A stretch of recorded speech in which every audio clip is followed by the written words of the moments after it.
Soccer Down here, Soccer's morning show for your Thursday thoughts. John here, you there. Jarrett here as well to kick things off this morning. Niko Moreno joining us at 10:30. Obviously, we're going to be spending some time discussing Niko's thoughts on the week that was. It was a very interesting, how should we say, a very interesting press opportunity involving the folks at Seattle, where Brian Schmetzer was asked those questions, and I mean capital T, capital S, those questions about his future. So it was interesting indeed. And so we'll get to Niko's thoughts about the West and the Pacific perspective. Say that 10 times fast. And we'll get into that. Obviously, we're going to spend a lot of time with the news of the morning. There's a lot of stuff going on overseas. And we've also got what's going on with the U.S. men's national team. But Jarrett, what is on your mind, this morning, as we roll in here with SDH on a Thursday, as he does the Irish goodbye? You know, you toss to the man, and he just jumps it, and he's just like he's out the door. You know, the dude is just he's out the door. He's just, I don't know if he's going through like cells and things, and I don't know. No, hey. What? No, I got a phone call. I was going live. I was going to say, it's like I didn't know what was going on with all of your stuff. It's like I didn't know if you were Irish goodbying and then coming back in, and then Irish goodbying and coming back in, and I didn't know how it was. I mean, yeah, that might happen. But I mean, it was like he's in, he's out, he's in, he's out. One of those kinds of things. But yes, morning Alex, morning Ricky, and so yes, there is news out of the gate, and so we will get into said news out of the gate.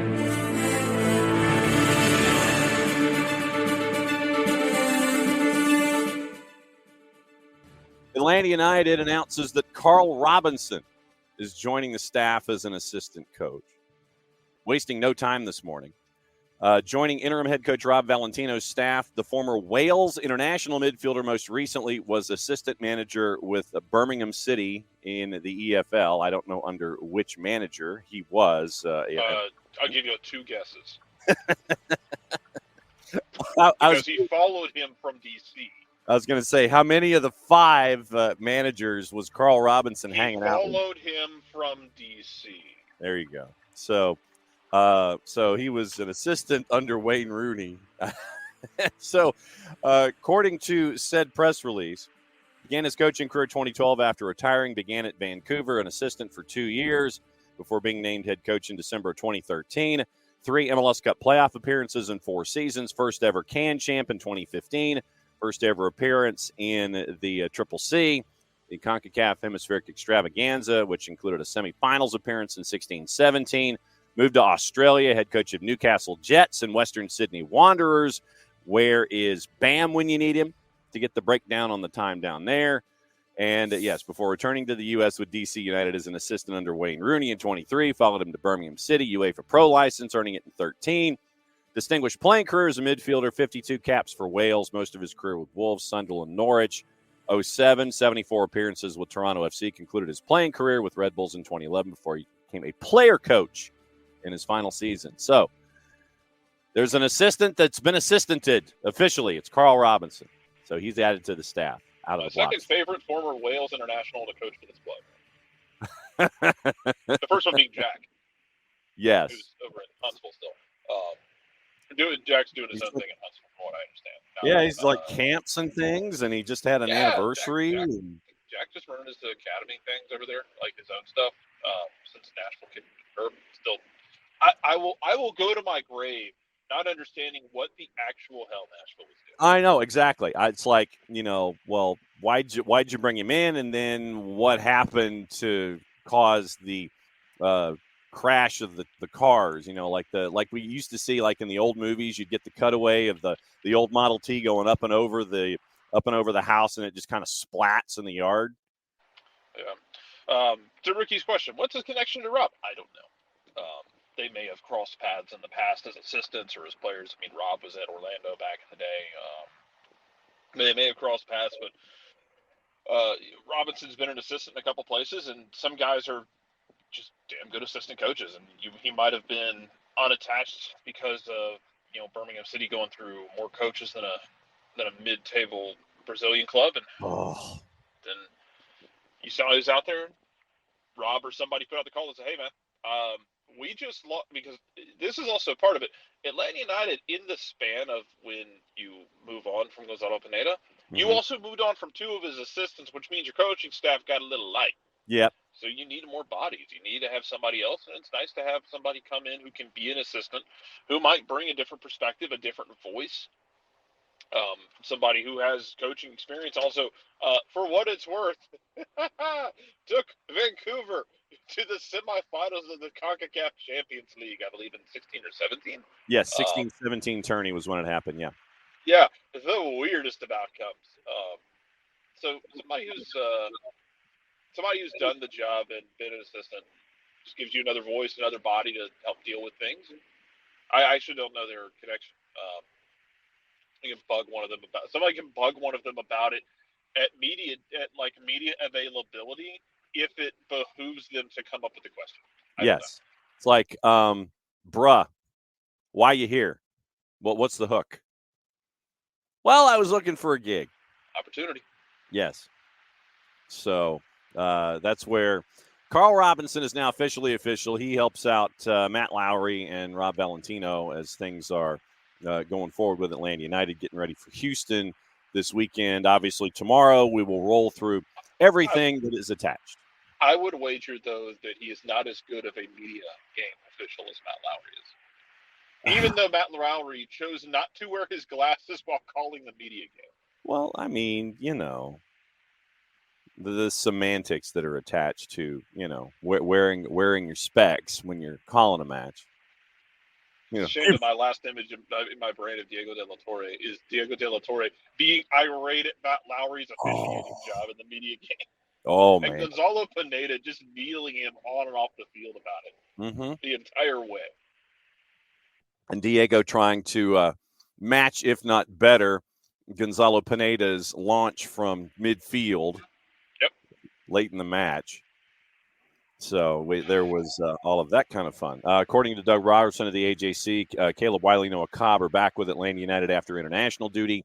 So they are practicing in some manner, way, shape, or form this morning, anticipating the same tomorrow.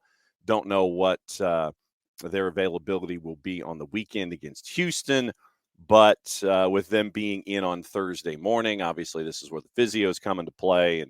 And Caleb played 45 before he was replaced by, I think it was, who was it that Caleb got replaced by in the previous match? But anyway, he played 45 minutes.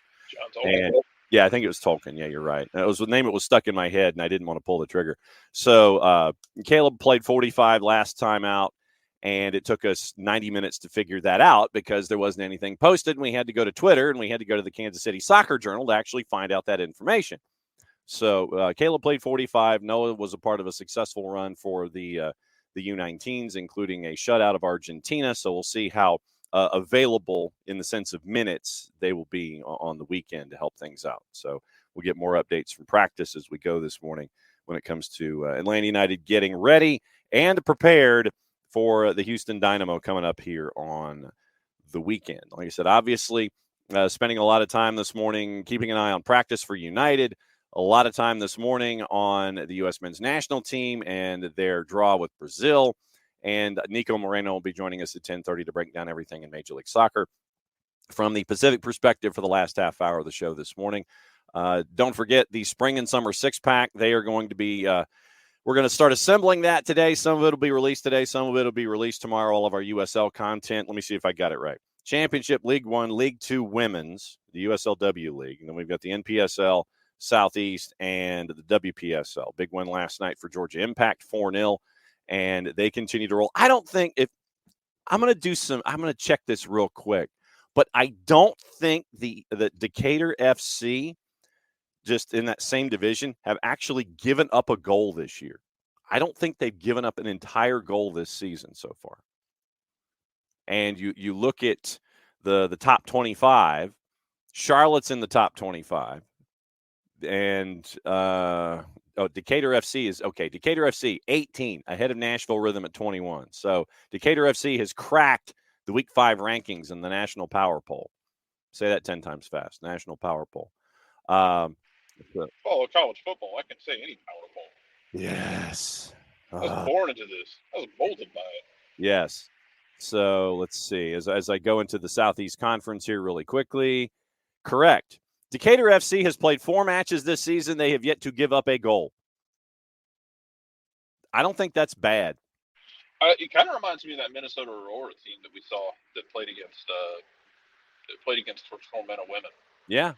Because they were. I think they gave up like maybe 1 goal a year. Yeah, Sarah Fisher was the keeper. Yeah.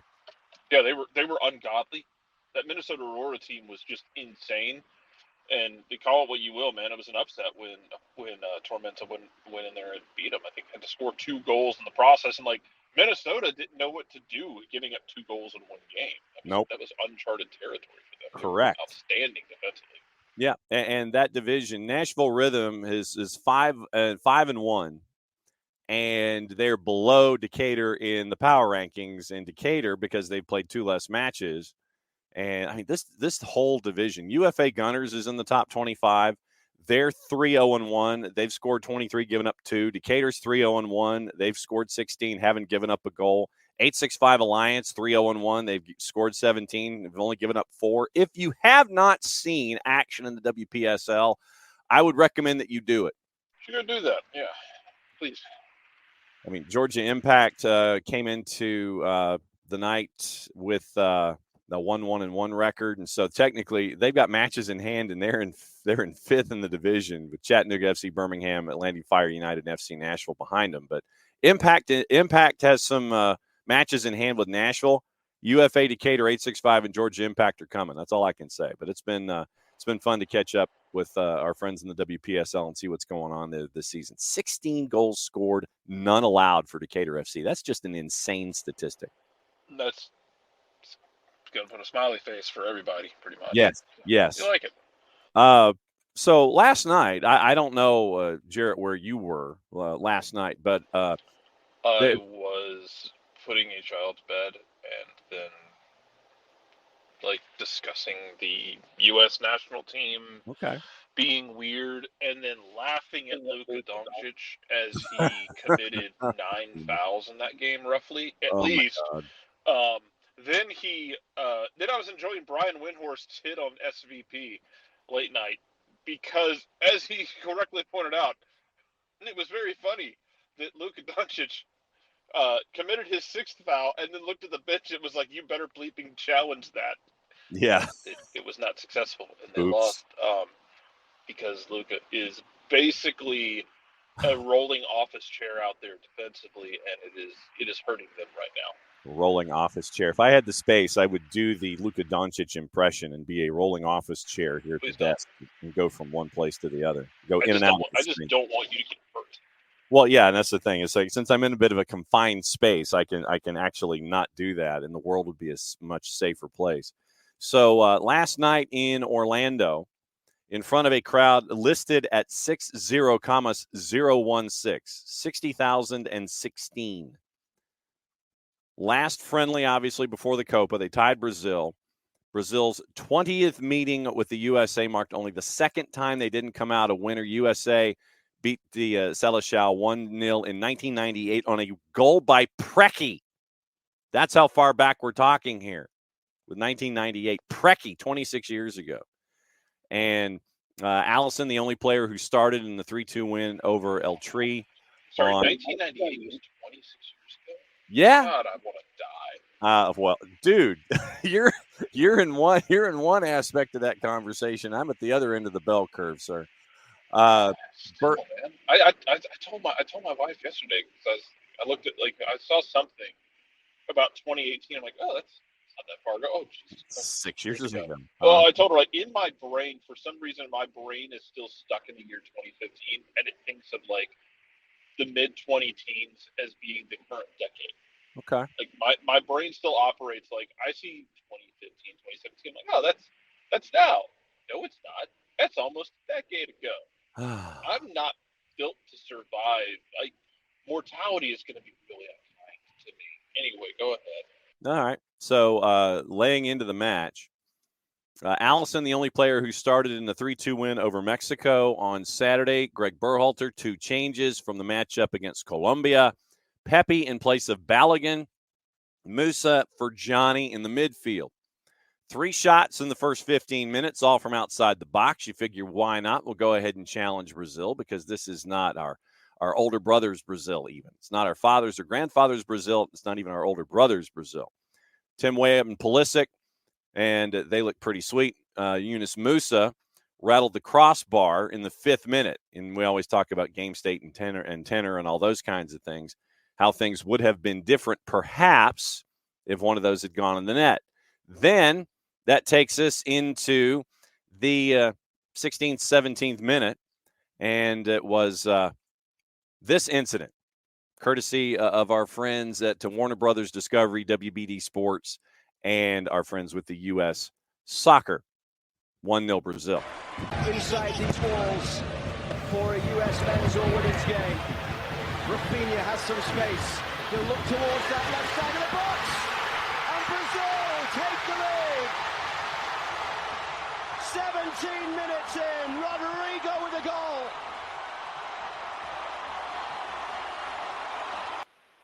So WBD Sports, it's 1-0 Brazil. Luke Weilman on the call. It was Luke and Kyle Martino last night.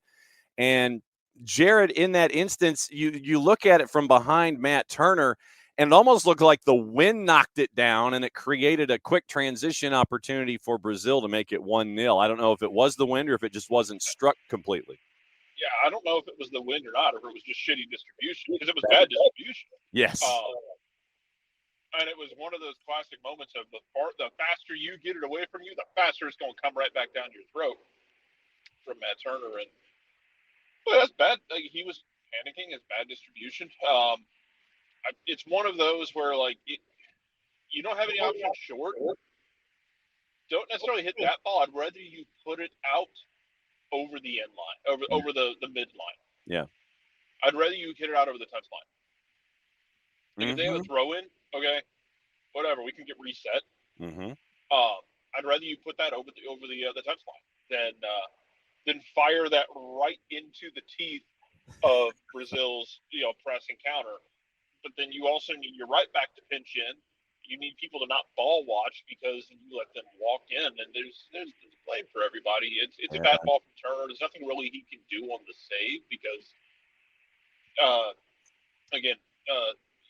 The pressure on the runners wasn't there, and then you get beat. It's not the end of the world, but you want to not do that. Yeah, Rafinha won the first ball, knocked it down, and you being the baseball guy here, basically what happens when you're a pitcher and you throw a fastball, and the timing is there from the batter? Well, if you throw it middle, and the timing is there, it's going to come right back where it came from. Yep. If it's squared up middle, perfect. And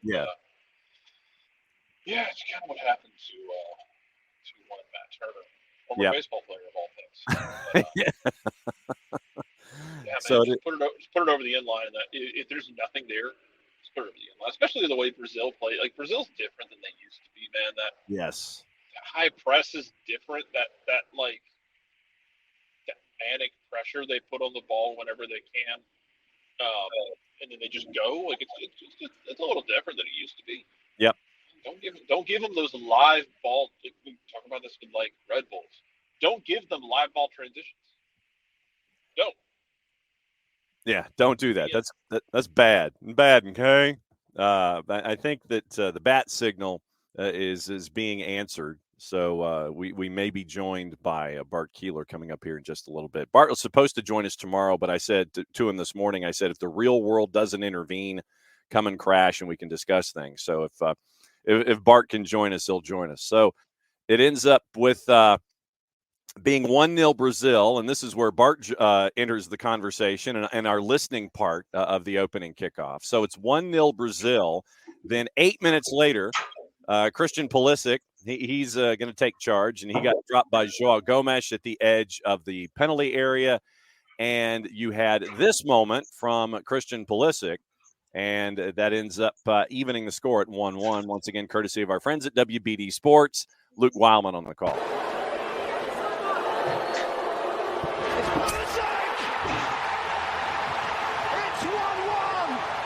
Christian Pulisic with a goal to level it up. He won the free kick. He scores the. And so there you go. That was half the call from Luke Wildman because U.S. Soccer edited the highlight. So 1-1, Bart, and that's where you join us, where we're 25 minutes in, and the U.S., after Matt Turner erred in his distribution, hitting it to Rafinha instead of an intended target, made it 1-0 after a pass to Rodrigo. So 1-1 at this point in 25th. We're walking through it this morning. I mean, it was a great free kick. Yes, it was. In a long time since we've seen that from both Pulisic and the U.S. men's national team.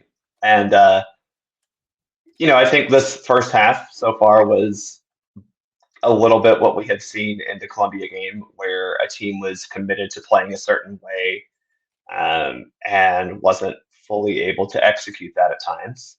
But you saw other times where they were able to find really good opportunities, settled a little bit for long shots from the top and outside of the box, but not the worst strategy ever. And it just was a little bit of patience to see Pulisic make kind of one of those meandering, slaloming runs through the defense. And, it took about 7 fouls to finally bring him down.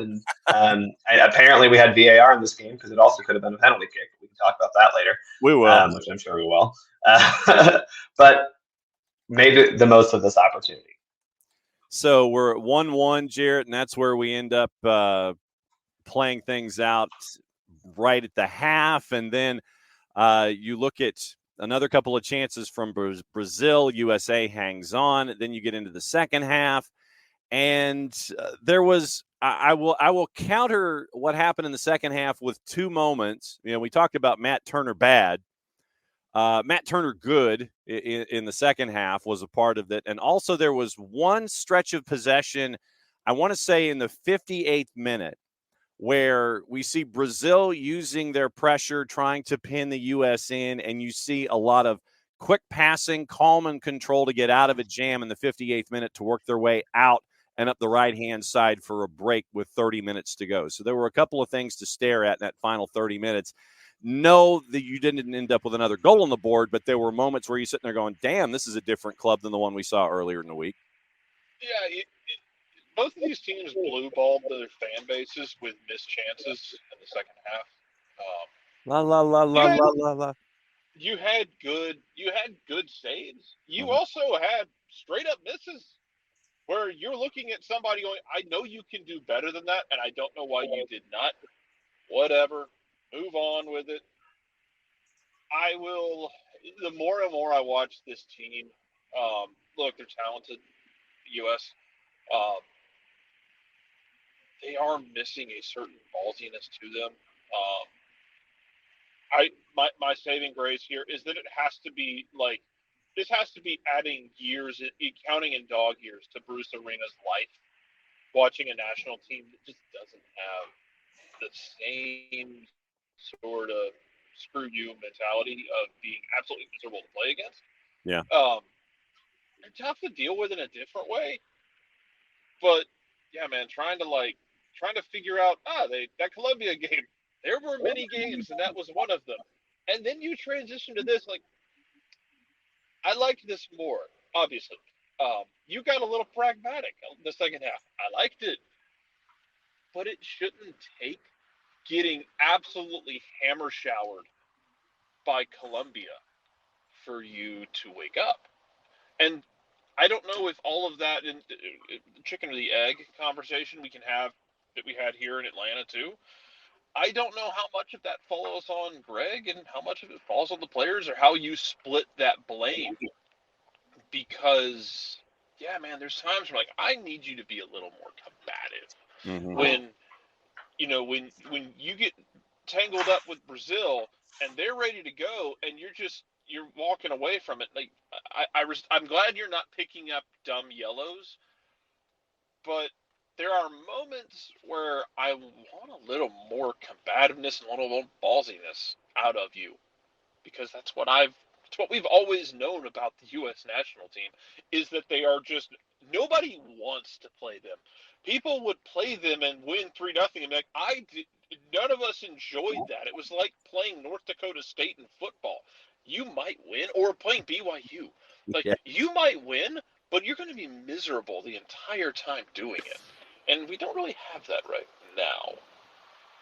So, Bart, what do you think about the allegations of Jarrett of a lack of testicular fortitude from the men's national team?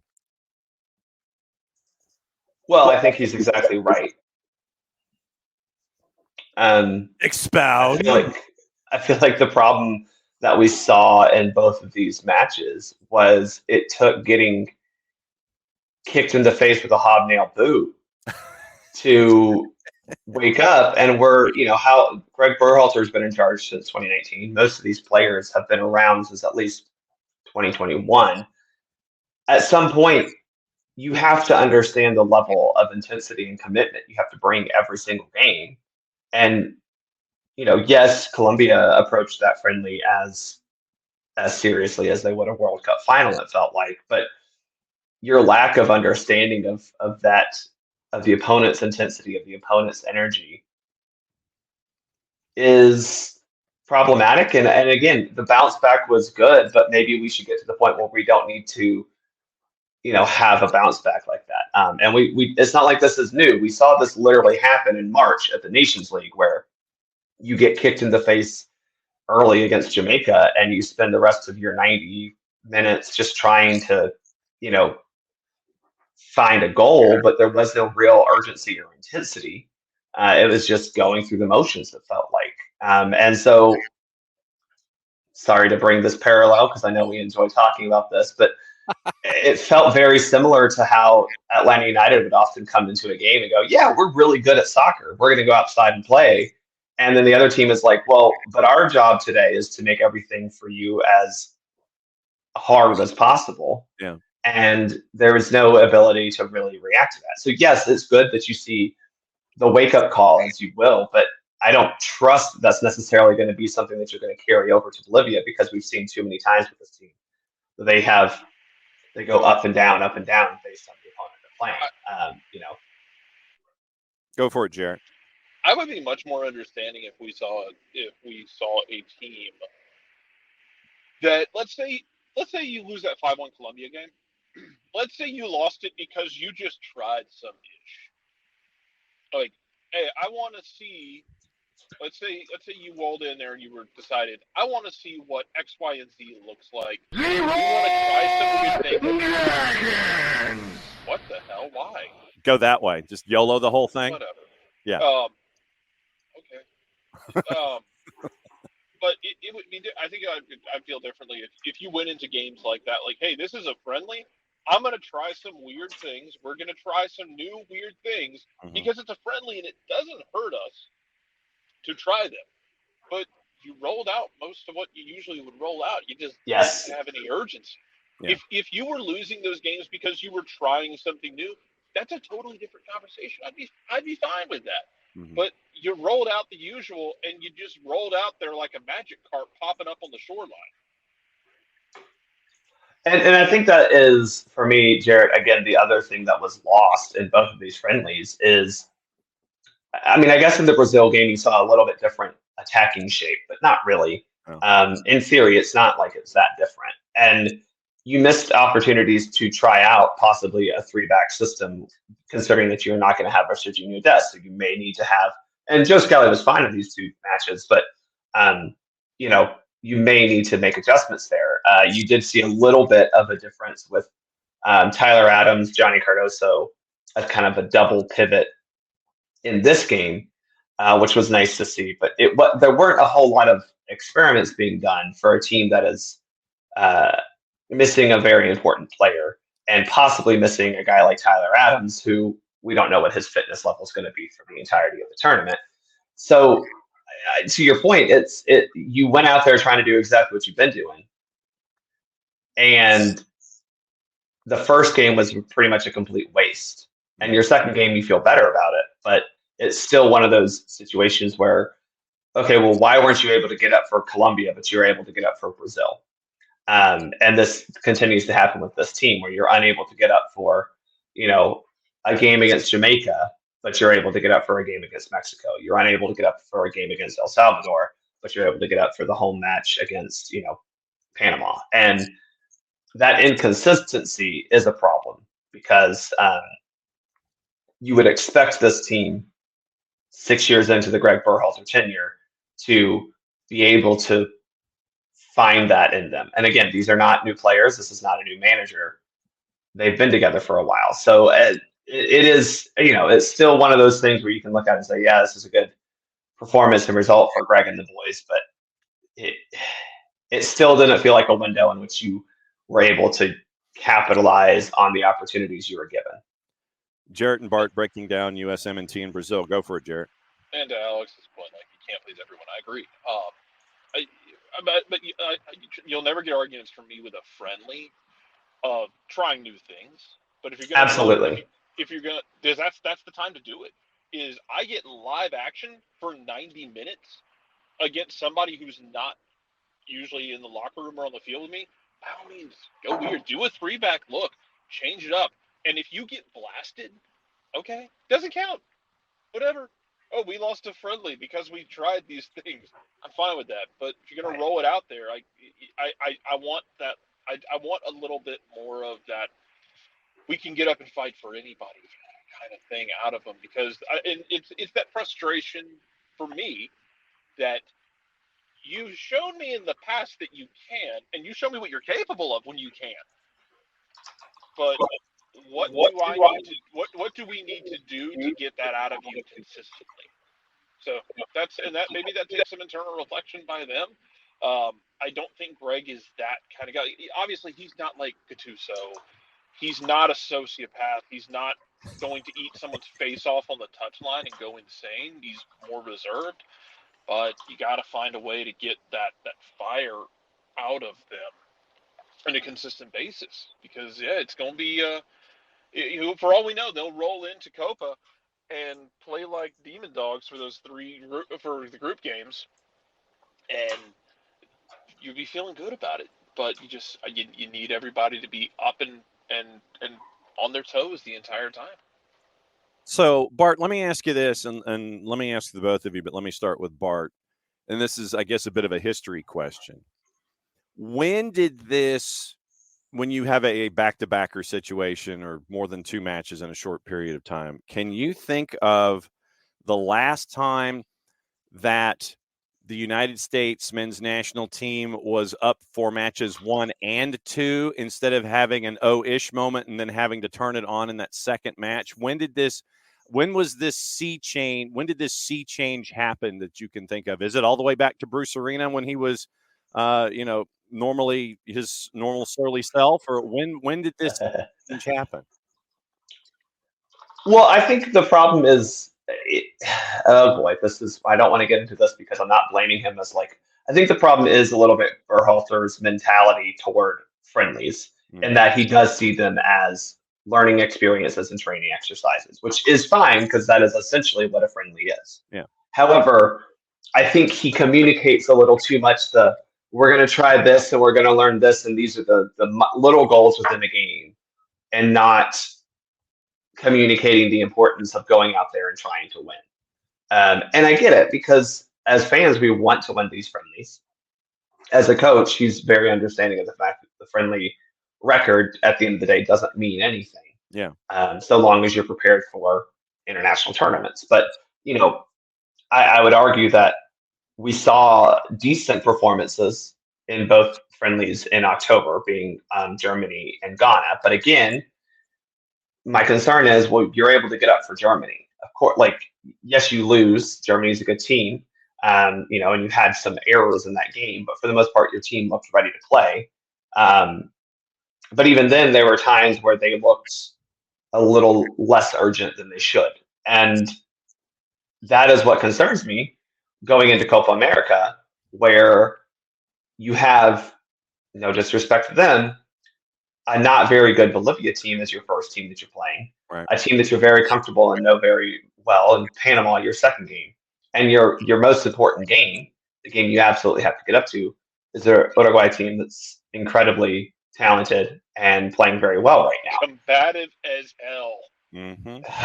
That's one way to put it. Yeah, and so you can't sleepwalk the first two games. And this again, as we talked about last time, this group is very easy to get out of. No disrespect to Panama or Bolivia.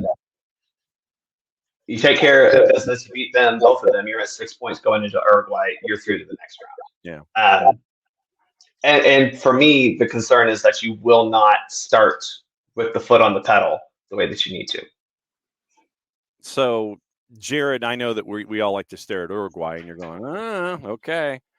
But how much of a concern do you view a friendly when a team is, to the point that we've been discussing here, if your coach does not say going in, if he doesn't put up a big A billboard on the side of the road sitting there going, this is a friendly, we're going to be trying things, then things happen. And because you don't want to give your opponent any kind of ammunition to prepare for something or nothing, then in that first match, nothing happens, and you didn't put up the big A billboard sitting there going, we're going to try things, and we're just going to see what happens. And then you get up for the second one, and you end up with the result that you had with Brazil. I mean, how concerning is it for you that you have, even in a friendly situation, it takes time for the engine to turn over, and the first match ends up being something where it was like, okay, then I guess we need to turn it on for the second one. How concerning is that for you? Well, I guess for me, it's kind of a let's take a parallel to spring practice football, the spring game, because when you get a spring game in football, I don't know who all knows this.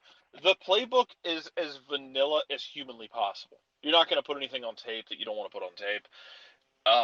You're gonna walk through the structure of what you're going to do in live games, which is fine. However, you don't want to be in a situation where like guys aren't hitting, like in the trenches, like not blocking, not finishing tackles, not finishing blocks. And it's kind of where I was with this series of friendlies, in that you went with structure, with what you know. I mean, I think to Alex's point,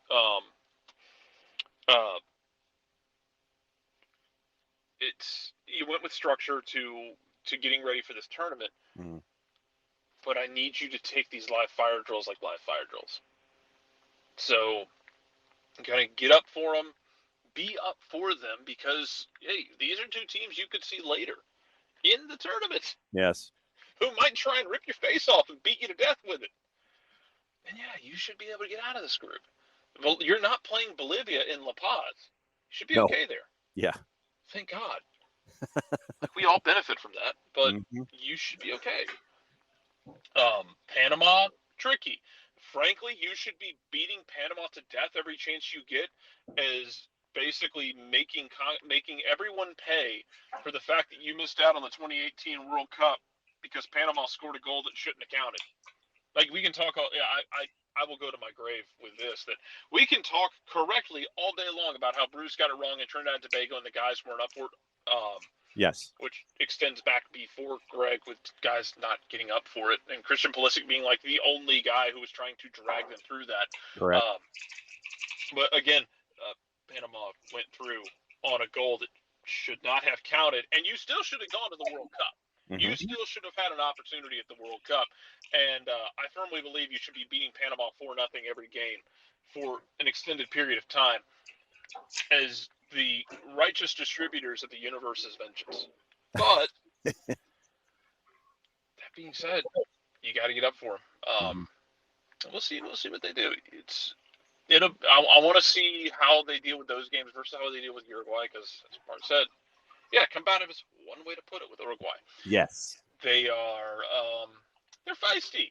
You'd be surprised how many knives you can fit in a pocket when you play against Uruguay. They will get a little prickly to deal with. So, well, some of their players don't even use knives in pockets; they just use their own damn teeth. It's true. Although I don't know if his knees can physically do anything outside of like the Miami games, and even then, I still have my doubts as we cross the streams here. Yes. I still have my doubts that Luis makes it to the end of the season in a consistent manner in MLS, just because of the wear and tear and the travel. And dude, his knees are built by hopes and dreams at this point. Yes. Bart, how much longer do we have you? Well, I'm kind of working, kind of paying attention to you, so we can continue a little bit longer. Okay. All right. So we'll go top of the hour at the worst. So let's get into the VAR situations and do a little repping. This was fun. So there were, I was going to say, there were multiple instances here that we can discuss. I guess let's take it in a temporal sense and start with the Pulisic incident / no incident. So walk me through that for those that didn't see it on the WBD family of networks and your perception on what went down. So I think when the foul was first called, it looked like it was outside the penalty area, which is fine. Referee blows the whistle after the 5th time that Pulisic had been fouled in that sequence. And that's fine. As soon as the replay shows, you go, wait a second. That looks like it could be inside the box. And, I'm a little surprised there wasn't a longer review for this because it did depend on where the initial contact from the Brazil player with Pulisic's foot was, which still looked like it could have been at least on the line of the penalty area, which in that case means it's a penalty kick. But for some reason, that wasn't set to a full VAR process. Or maybe they did and they said, no, we're fine. But the Pulisic free kick that we ended up scoring on very well should have been, in my opinion, sent to review to at least check to make sure it was inside or outside of the penalty area. Right. And so they decide that it was outside and not just outside, but it was some distance in between that and the edge of the area. Yeah. And that was the other thing, is that he did give the distance very far from where it actually was anyway. I'm going to go back a couple of fouls and say that this was the foul that I'm calling right here and have it then. Now, let's get into the Chris Richards no card, foul, no foul, waving everything off, players hanging around, and Brazilian players hanging around the middle of the center ref and going, bruh. Once again, walk us through this, and we'll take some time and figure out what in the ish happened here, because this one was one I had no blanking clue. I got to be honest, and I even tried to go through Christine Uncle's explanation and everything, and she's also kind of confused because essentially Chris Richards was whistled to commit a foul, or judged to commit a foul. Whistle was blown, and at that point, it definitely wasn't dog-so. I don't think that it was dog-so. I think it's fair to review this for dog-so. But there were other defenders clearly in the area. And this wasn't a case of, a player necessarily like pulling someone down from behind. It was just a challenge that didn't go correctly. He was initially awarded a yellow card, which is fine. It seems like it's, stopping a promising attack. VAR says, hey, come take a look at this. But at that case, you're only recommending a review if there is a potential dog-so red card. So I don't understand where they're able to, I truly don't understand where they're able to review this and say, oh, there was no foul and there's no yellow card.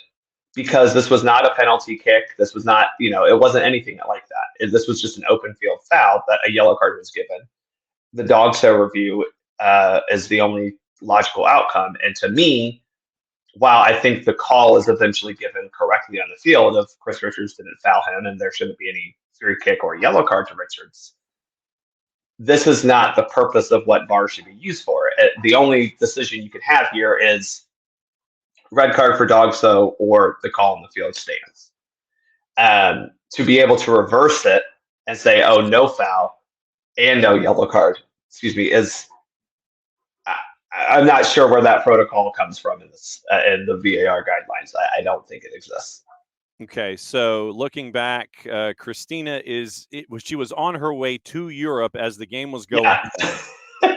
So people are lighting her up on the 280-character app going, did you see? And she's like, I'm in Europe. I'm geo-blocked.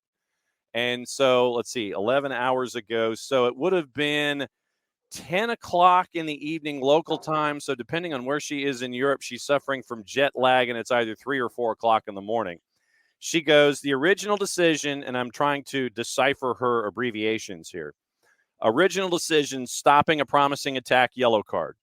Yes. VAR recommends dog so red, parenthesis. If VAR has no foul, only a yellow card given, couldn't recommend it. Then the ref determines no foul, so he's able to overturn the original decision. And IFK. What is IFK in ref speak? Indirect free kick. Thank you. Indirect free kick because no contact. Wrong recommendation, right outcome. Yeah, and I think that's what eventually the ref says, oh, well, there wasn't even a foul. I am not sure why he's able to reverse the decision completely. This is legitimately new to me when you're looking at the VAR process. It truly is, John. I'm not wholly mad at the outcome because, as Christina points out, like it's the right. What happened was he said, there's no foul, and we move on with it. But you improperly used VAR to get the right decision. Yeah. So what I think probably happens here, John, is, and this is no shade at the rest of our CONCACAF members, but our center referee is Honduran, and while he referees a lot of FIFA matches, does not use VAR on a regular basis. True. And I would imagine that the rest of the referee crew, I couldn't find the whole crew listed, and from last night till night, I may have been celebrating a little bit. Your AR is Walter Lopez, who is from Honduras, and Christian Ramirez, who is from Honduras. Your forward, Ryan Lopez from Guatemala. VAR, Oscar Macias Romo from Mexico, and your AVAR, Oscar Mejia Garcia, also from Mexico. So the Mexican referees, the VAR, probably recommended a review because, hey, you need to check if this is dog so red or not. They're more familiar with VAR than Honduran and Guatemalan referees because their league uses it. Where I can't speak with confidence on the Honduran and Guatemalan leagues and how they, they look at it. But hey, again, he got it right. And Airborne, you're probably right. Once he goes to the monitor, he can look at it and review anything. But I'm still unsure why he's able to completely reverse his decision. But maybe that is how it works, because he looks at this and says, no, actually, there was nothing that happened. It's still weird to me. It still is weird to me. That's not something that I've seen or read with the VAR process. I'm sure now this is a learning opportunity for everyone involved. But I'm confused why, if the Mexican VAR is looking at this and sees that there's no foul, period, because you're reviewing this for dog-so. Yeah. Why you're sending the referee down to the monitor to look at it regardless. So basically, let me see if I can interpret this correctly. And Tom Russo says, for those that are just listening, saw somebody on the Bird app explaining it like this: one of 4 boxes must be checked in order to go to the monitor. But once at the monitor, the center can review anything if he or she sees something different. I think I got that right. So let me see if I've got this correct. So call is made. Center ref goes to VAR. The decision is then re-refereed by both the center ref. Well, VAR, I guess, encourages something. The center ref re-referees his own call through VAR and then goes back onto the field and wipes the whole thing off the books. Am I misinterpreting here? I don't think you're misinterpreting. I think the problem is we're wondering why the decision was able to be made, right? And no, yellow cards are not reviewable. So you can't look at this just as a yellow card review, right? This has to be a dog-so review. Now, to Airborne's point, and I think this could be the situation, is once that referee does go to the monitor, they can make any decision they feel is just, except for, apparently a ball going into the goal that they had no angle to prove that it was in the goal. And I still am confused why they got sent to a monitor for something that was clearly not dog-so to begin with. No. Yeah, well, and unless it was dog-so and then it was re-refereed not to be dog-so. Right, but there's no reason to be re-refereeing here because, in my opinion, the VAR cannot institute a protocol, a process to review if there was even a foul or a yellow card. That definitely is not part of the process. Now, obviously, once the ref goes to the monitor, maybe he can do whatever he feels. But the fact that he was sent to the monitor for this to review dog show when there was no, I don't know why. I don't understand why he got to go to the monitor and make this decision to begin with, because it was weird for me. I understand reviewing it and being, okay, but as a VAR, you should be able to look at this and go, I don't feel like this is a clear and obvious non-dog so, right? Because that's what we're looking for, is clear and obvious errors. Yeah.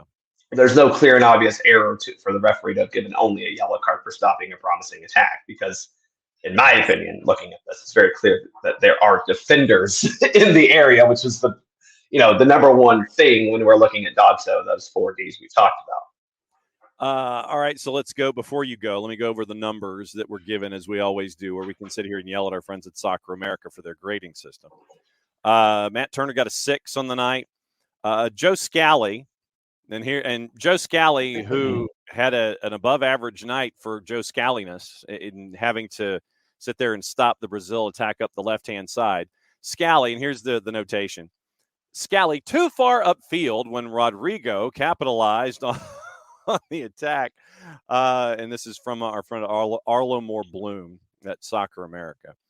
Ill-fated boot struggled at times with the Real Madrid star, but helped the backline prevent a game winner, made some bright plays in transition moments by beating a player or two and finding a forward player in space, delivered the ball to Pulisic ahead of the free kick that gave USA the equalizer. So Scally a 6, Richards a 7, Tim Ream got an 8, and Jedi got a 4. I've rarely seen an 8 in this grading system. Yeah, I understand why Tim Ream got an 8, because he was very helpful in keeping possession from the back. However, there were many times that I was very concerned when Brazilian players were running very quickly past him, and he was very unquickly running after them. And that is a continued issue. And there were a couple times where he assumed that someone was going to cover for him, but there was no one. And luckily for him, Matt Turner had a Matt Turner night where he had 11 saves, the most since any U.S. keeper has made since Tim Howard. Yeah, brother. Which, hey, look, whenever you look at the last time we didn't lose to Brazil back in '98, we had to have a spectacular performance by a goalkeeper in that one. And that's what it takes to beat top teams. Midfield starters, Giorani got a 5, Yunus Musa a 7, Weston McKennie got a 6. A little harsh on Gio. I thought he had some bad passes, but I think overall he was very good at helping us go from front to back, or back to front, I should say. Then up top, we got another 8 from Christian Pulisic. Tim Weah got a 7, and Pepe got a 4. Yeah, this was a tough game for Pepe, but I don't think he was uninfluential. I just think it was one of those games where it's going to be hard for any striker to truly make their mark, but this continues to be an issue for the U.S. men's national team. And the biggest question we have going into Copa America is how we're going to actually score goals when we have strikers who aren't scoring goals. Yes. Forwards and subs, a lot of the subs got 5s. I think that Arlo just got tired at the time that this was done. I'll give him a 5. Johnny got a 5. Balogun got a 5. Tyler got a 5. Brendan Aronson got a 3, who says he's got unfinished. His brother says he has unfinished business at Leeds. Shaq Moore got an incomplete because of the number of minutes he was there. Yep, Matt Turner, 11 saves, most since Tim Howard in the 2014 World Cup. Next up, the Copa America opener against Bolivia at Jerry World on June 23rd. I mean, now's the time where you have to. Good morning, Abby. You've got to start looking at how this team should be expected to perform at Copa America. And for me, the expectations are no different. You need to be making a semifinal. And if you don't, that is a failure. And I'm sorry to put that pressure on this team, but in 2016, with frickin' Giassi Zardes as a starter, you made a semifinal, okay? Everyone on this team is better than Giassi Zardes at his position even. You know, Tim Ream's a better winger than Giassi Zardes. Woo! So certainly has a better first touch. But this team should have pressure. And if you're not, I'm calling out a little bit the U.S. soccer media, if you're not putting pressure on this team to perform well and go deep in this tournament that you are hosting you're hosting. What are the expectations then? Because this is the warm up for 2026. That's what this is. And in 2026, if your expectations aren't a quarterfinal or semifinal, then I don't think you're doing your job as a media person covering this team, in my opinion. I mean, it's a home game. And if you Right. if you're not anticipating going far in a home game, then something ain't right with how you're wired. Yeah. I mean, I'm not out here trying to be England expecting it to, us to win every tournament that's ever existed. Well, because they're going to bring it home, Bart. They're going to bring it home. But to your point, this is a home game, and if you're not finding ways to win your tournament games at home, to at least get to a comparable result of what you had the last time, mm-hmm. To me, that I don't think holding this team to the expectation of the semifinal is being greedy. No, I don't think that's a far expectation for this group. And the bracketology came out for the sites, and I believe if the U.S. finishes second in their group, Atlanta could end up with a third U.S. MNT match in 2026 as well. So that is for 2026, correct? Now, obviously, you would hope that with the 48-team World Cup, you're not finishing second in your group; you're finishing first. True. Yeah. No, Michael, having not a specific home, no, it does not harm us. The U.S. fans better damn well travel. Let's put it that way. They better. Because where are you going to put that? If you put it in D.C., you still got outnumbered by Columbia fans. If you put it in Kansas City, well, then the fans of the other opposing team are still going to find a way to get there. Not having a home stadium does not harm the U.S. because, one, other countries don't have Spain doesn't necessarily have a dedicated home stadium. It hasn't harmed them at all. No, I understand, but no. All right. So since we have cleared past the top of the hour with you, I know that you're going to turn into a pumpkin. So what's the latest here with the SoccerForUSPod? What can we expect, sir? Hopefully recording an episode tonight, and then that'll either come out Friday or Monday, depending on how quickly I can get it turned around, because I also have to play a soccer game tonight. So there you go. Be busy.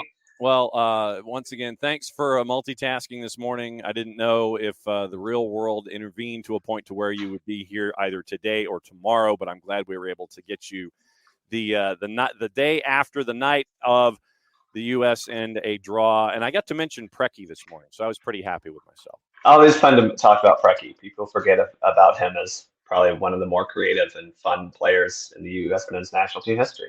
You know it. All right, go back to work, sir, and go back to the real world. We'll catch up with you soon. Hope to see some of y'all tomorrow at the opening party for Euro. Looking forward to that. 3 to 7, we'll be there, and we'll see you there, my friend. All right, goodbye, y'all. All right, that's Bart. Yeah, so 3 to 7, Lee and White will be there tomorrow for the Euros, and I'm wearing my Andorran jersey. Are they in the Euros? No, but that's not going to stop me from wearing my Andorran national jersey since I don't have a San Marino national jersey. They need to come up with them, and because they're and their U20, I think their U23s had a really good run in Europe. So maybe they'll score some goals and maybe they'll win some things. And then we will display our San Marino pride proudly. Proudly, something like that. We'll show our support for San Marino, especially for their U23s. It is now hour number 2, and Tom has jumped in this morning with a Thiago Almada rumor that I've gone through Google Translate about. And the Almada rumor comes from Mohamed Tubash, who has 72,000, let's say 72,000, followed by Fabrizio Romano. So it's not S tier, but it's maybe S minus, or it might be R tier, B plus player, 71.9 thousand followers. And Thiago, so let's see. I'm going to go ahead and see if I can read it. Thiago Almada, milieu de terrain à Atlanta, est très proche de Botafogo. Manière de le faire débarquer du côté de Lyon, cela avait été évoqué par gone back off. Atlanta a déjà son remplaçant NTT, Angelo Fulgini. Simple PB, les Émirats font les forçants. #OL, #lens. So basically, translated from our friends at Google, here's what it says. Thiago Almada, very close to Botafogo. Way to land him on the Lyon side, mentioned by Gone Back Off. Atlanta already has his replacement in mind, Angelo Fulgini. The Emirates are pushing hard. So Angelo Fulgini, for those not completely up on their Ligue 1, Fulgini is a 27-year-old attacking midfielder, Ivorian, French citizenship, and he is currently playing at Lens. So it would be, once again, the front office for Atlanta United going into Ligue 1 or Ligue 2, trying to find an asset. Current market value, according to our friends at Transfermarkt, at €7 million. Highest market value was 3 years ago when he was at 12. And his history is Valenciennes, Angers, Mainz, back and forth with Mainz and Lens, loaned back and forth with Lens and Mainz. And so 27-year-old, and he's played 38 matches professionally at top level, 29 in Ligue 1 with a goal and 2 assists in just over 1,300 minutes, six matches in Champions League, and he has 2 goals in Champions League. He's also played in Europa and in the Coupe de France. So according to sourcing, however you wish to proclaim it, in France, thank you, Tom, it looks like Thiago might be chasing after work at Botafogo, and Atlanta might be perhaps chasing after Angelo Fulgini at Lens. Most of his time has been either as an attacking mid, a central mid, or a right mid. And in his career, it is 16 goals as an attacking mid in 84 matches, 7 assists, 11 goals in the other midfield positions in 106 matches. So keep an eye on this. So most of his time at Angers was where he's gotten most of his goals scored, but in 57 matches with Lens most recently, 5 goals, 3 assists, appearances in Champions League. So Angers has been where Fulgini has been making most of his time in his professional career. So 27-year-old attacking midfielder, Ivorian by birth, French citizenship, and is right now spending time at Lens in Ligue 1. So that's so keep an eye on that. And Mohamed Toubache is where Tom has found this morning. I'm guessing that Tom has a search engine that deals specifically with Atlanta United search terms, and that is where he found, Ivorian, Ivory Coast. So Ivory Coast by birth, French citizen. So that's where Angelo Fulgini, that's the background there, thanks to our friends at Transfermarkt. And so that's where we are. That's the rumor from Tom this morning. So keep an eye on. I was trying. Just when you spend time in a booth, you try to sit there and do your best when it comes to native tongue and things like that. And I guess all the time that I spent in Canada with Canadian networks covering both English-speaking and French-speaking folks with French last names, you try to do right by the pronunciations. So keep an eye on that. Okay. So Tom is just random scrolling.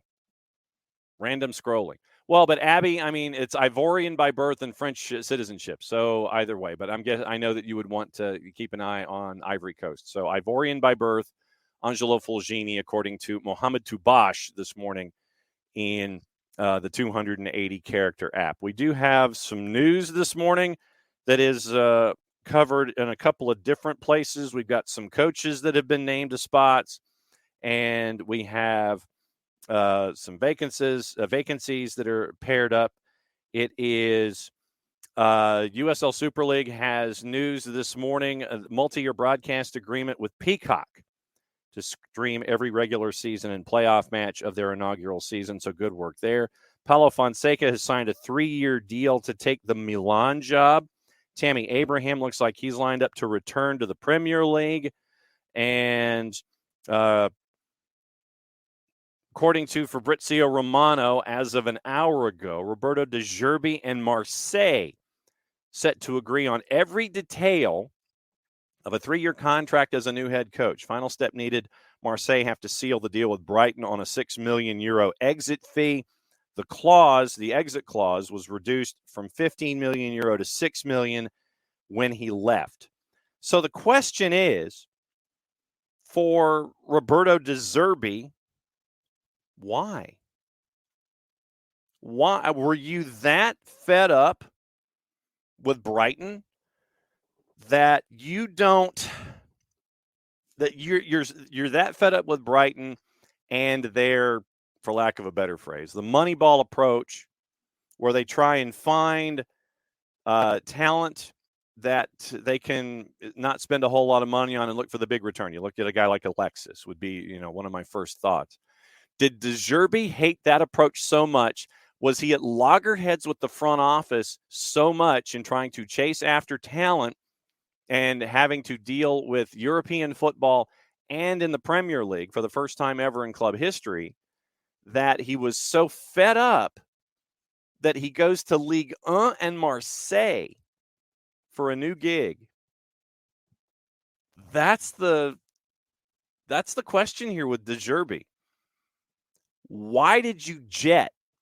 And the only thing I can think of in reading, in the initial reports and everything, is that he and the front office didn't agree. Was it that bad that you did not agree with the front office and their approach, and you wanted to get certain folks, and the front office was like, nope, because we can't afford it? And De Zerbi's like, well, you got these guys, you sold them off. Where's the money going? Is it just to keep you afloat or whatever?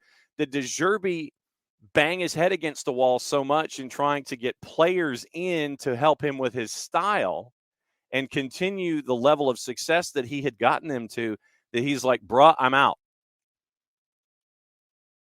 It's all good. So De Zerbi left, and no matter the conversations with De Zerbi in the front office, they just were like, rams on a mountainside, bashing heads. And, Marlon Perkins is like, and look at Jim looking at the two rams, And so De Zerbi's like, no, I'm out.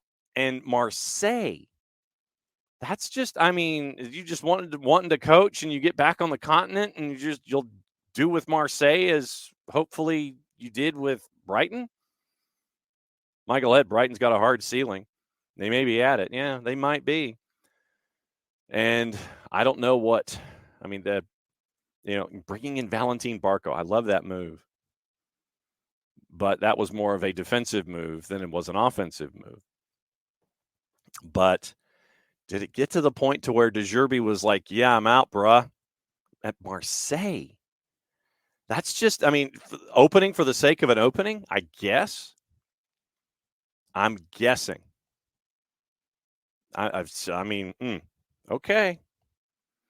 De Zerbi and Marseille, apparently, for those two. That's an odd duck. That is an absolute odd duck. So, yeah, and going back to our conversation in hour number 1 with Bart and Jarrett, Tom, who was that wearing red, white, and blue last night? What did you do with our men's national team? Absolutely. Ricky says, it seems like of all the places you could choose to play, Brazil, Orlando would be at the bottom of my list, in the U.S. anyway. 60,000. Maybe, I don't know. Maybe getting out of, say, Rio to MCO or Rio to Miami and drive up when it comes to outbound flights for the supporters. If somebody wanted to make the flight from Brazil to Florida, I don't know where, Alianza or whoever the national Brazilian airline. I don't know if they probably fly into Miami and you just drive up to Orlando. Maybe they fly into Orlando. I don't know. But I'm thinking easy access points, because if you wanted to go, okay, Brazil and the U.S. in Houston at Reliant or whatever they call it now, Texan Stadium or whoever the sponsor is, NRG, could you get from Rio, could you bring Brazil traffic from Brazil and get it into Houston and get it in for the match? I don't know. I think it might have just been easier transportationally to get folks from, say, Rio to Miami or Rio to Orlando and have folks fly in that way. So that's, like I said, that's my thought, is that you have it in something of a southern climb, and you have 2 hydration breaks and all that kind of stuff. So That's my guess, my absolute guess. And like I said, I'm just putting that up there. Okay, Kefsi says the Brazil-Orlando connection is strong. MCO is an international airport. People want to go to Mickey Land. True.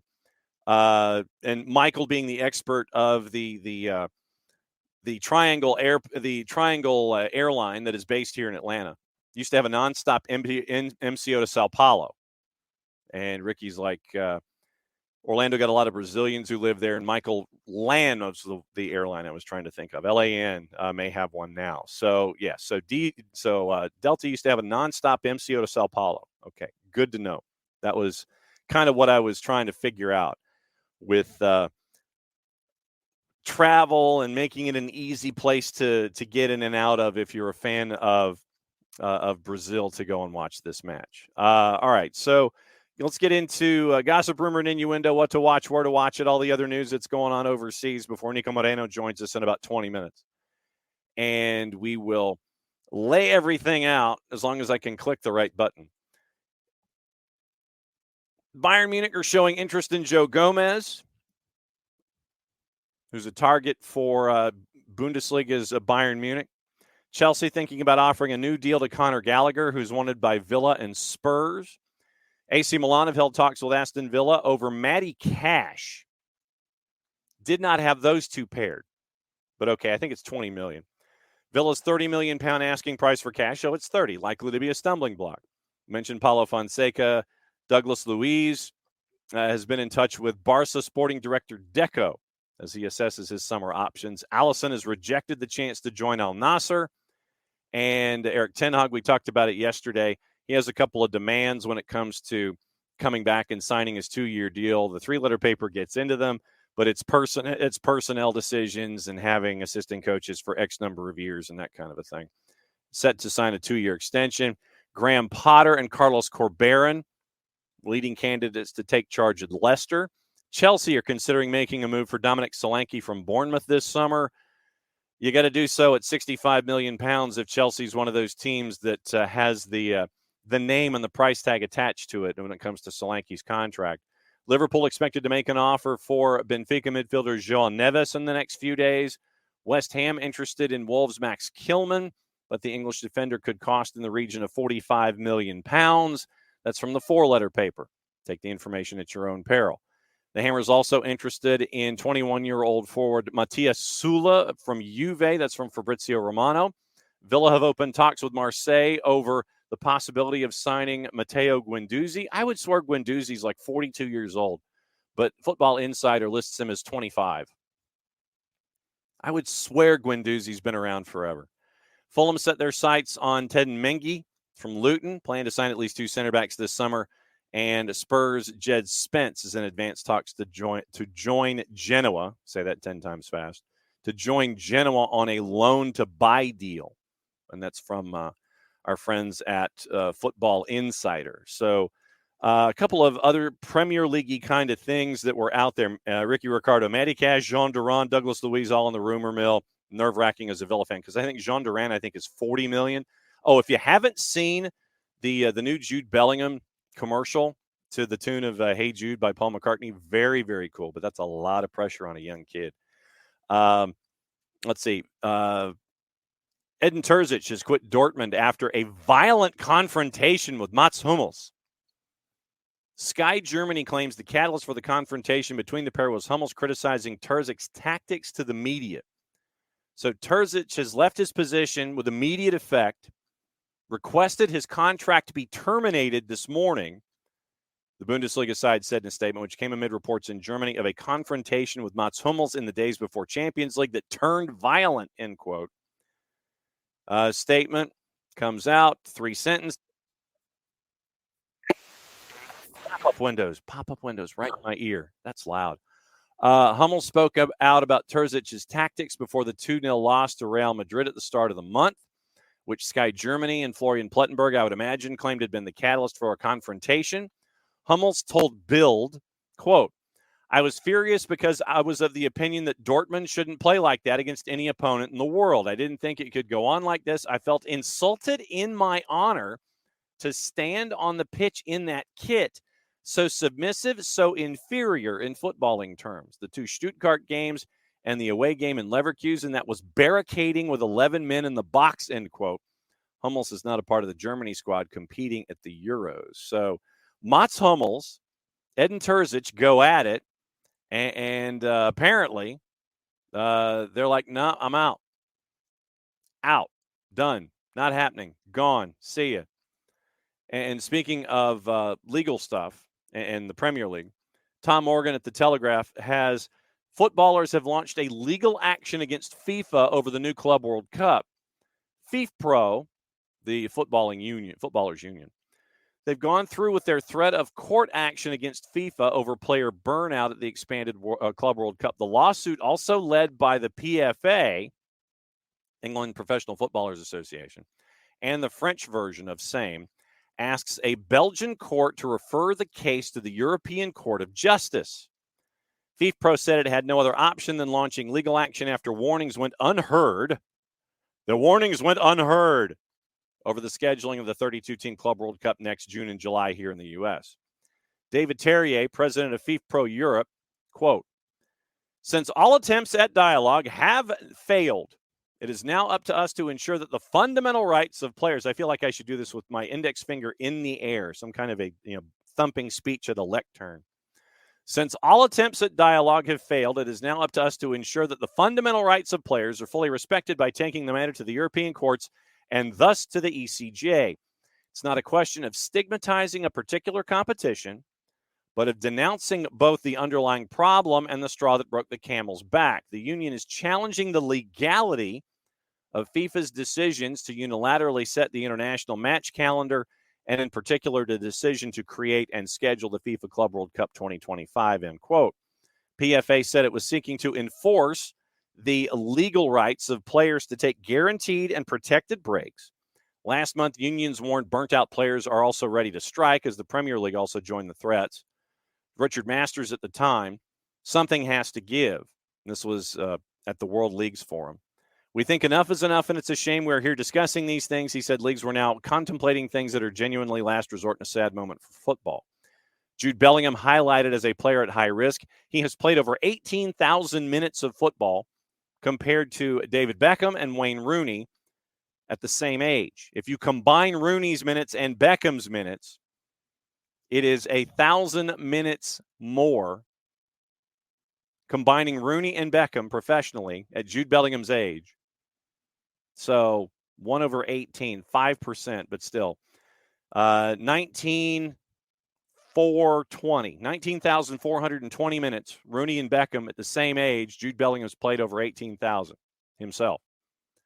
So Real Madrid and midfielder Jude Bellingham was highlighted as an example. As part of the review led by FIFPro, 50% of players surveyed said they'd been forced to play while already carrying an injury, while 82% managers said they'd fielded a player they knew required rest. Terrier said there's an emergency around growing mental and physical fatigue of players. The 32-team tournament is set to feature Manchester City and Chelsea. Bayern Munich and Real Madrid, also set to play in the 4-week format, has a £600 million plus prize fund. Gianni Infantino last month described the prospect of a legal row as a futile debate. Today, I feel lawyer.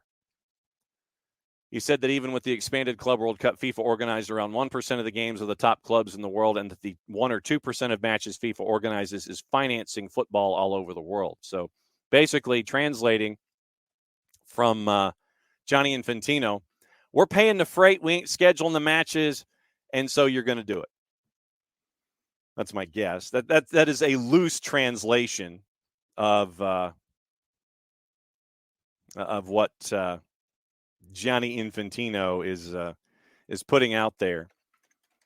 We're scheduling the stuff. We're scheduling this. We're only doing a certain amount of games, but you're going to play.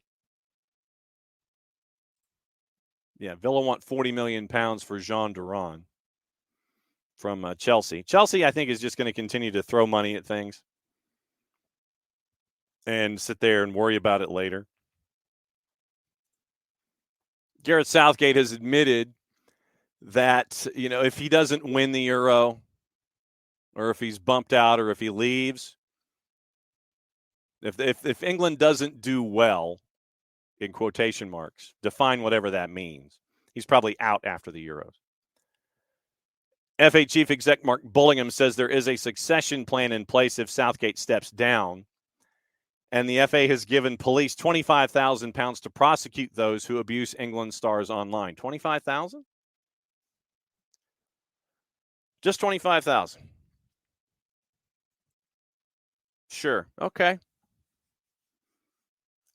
You'd like to think it might be more than that if you're going to monitor things 24/7, 365. But yeah, here's 25 grand. There is a succession plan in place. Bullingham's preference would be for Southgate to extend a contract that ends at the end of the calendar year. Insisted the FA had not contacted any potential replacements and had had no approach from any club that may want to hire a coach in Southgate. Southgate continues to be linked at the job at Old Trafford, even as Erik ten Hag has been given probably sounds like the 2-year extension. There's an interview in the German newspaper where Southgate said he expected his time to be up if he didn't win the Euro. Bullingham said there's already a plan in place. As with any organization, you have to prepare. Don't sit there and wait for the moment to happen and then go, we got to come up with a solution. Succession plan already there. Eddie Howe, Graham Potter, and U21 coach Lee Carsley on the short list. If you bring in a foreign coach, the Times is saying, Jurgen Klopp would not be considered. It's inconceivable that so it's a double negative, sorry. If the search extended beyond English borders, it seems inconceivable Jurgen Klopp would not be considered. Just go ahead and take out the double negatives and sit there and say, we think about Jurgen Klopp. Did not dismiss the possibility of another foreign manager, having appointed Serena Wiegmann and extended her contract after she guided the women to the Euros in 22.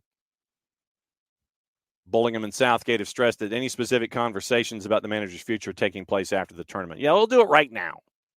Right now, what do you want to do? Do you want to stay or do you want to go? So, to be perfectly honest, this sounds like a press conference where Mark Bullingham was like, we've got a plan in place if Gareth leaves. We don't want him to leave, but if we do. So basically, it's an opportunity to sit there and go, we got a plan. The FA with the £25,000 funding the prosecution, £25,000 just to fund the prosecution of individuals. You'd think that would be a little bit more expensive. I don't know. The UK Football Policing Unit has worked with social media companies to gain faster access to data. In March, the police visited England players at St. George's Park to explain how they would provide more protection for the tournament in Germany. Mark Bullingham said yesterday that was the $25,000 was going to help out toward the cost of the cases. Recent press briefing at the Foreign Office, the head of UK Football Policing, Chief Constable Mark Roberts, explained how the policing of abuse on social media had become more effective. Some of the offenses, quote, we were looking to prosecute her under the Malicious Communications Act. Abby, thanks for dropping by. And there's a 6-month time limit on those. But we were seeing instances where police were putting requests into a social media company for the relevant data, not getting it back within the 6-month deadline, which takes away the prosecution. And now they're getting replies turned around in a matter of days. So, maybe it's like you pay for the extra boost in guidance. It's like, tell you what, if we get verified, can we get faster turns? Can we get faster turns on the information if we become verified as an organization? Abby, Latham flies direct. Thank you. And obviously on Friday, we'll do a quick blow through of the Euros and get you ready for that. Once again, 3 to 7 out in the West End. Thanks to Scott Flood and the Flood Project. We will be there hanging out to see Germany hosting the tournament and getting things started. And we would hope that you would be there too. And then also on the 19th, there's another event involving Argentina and the Flood Project. The day before the Copa America opener, Argentina and Canada. Keep an eye on that.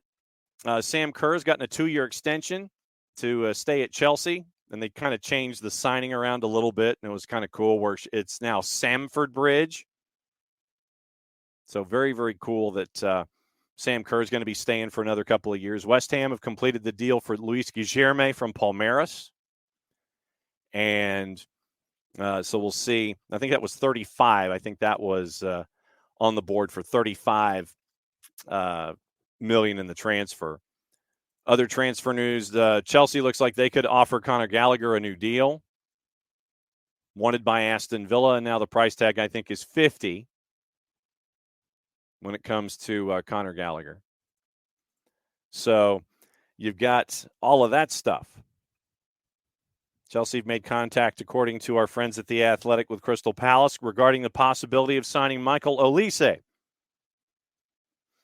Like I said, I think that Chelsea, once again, it's a new owner, but it's the same kind of philosophy. It's just like we're going to throw money at this ish, and then sort it out later. We're going to sort it out later. We'll figure it out.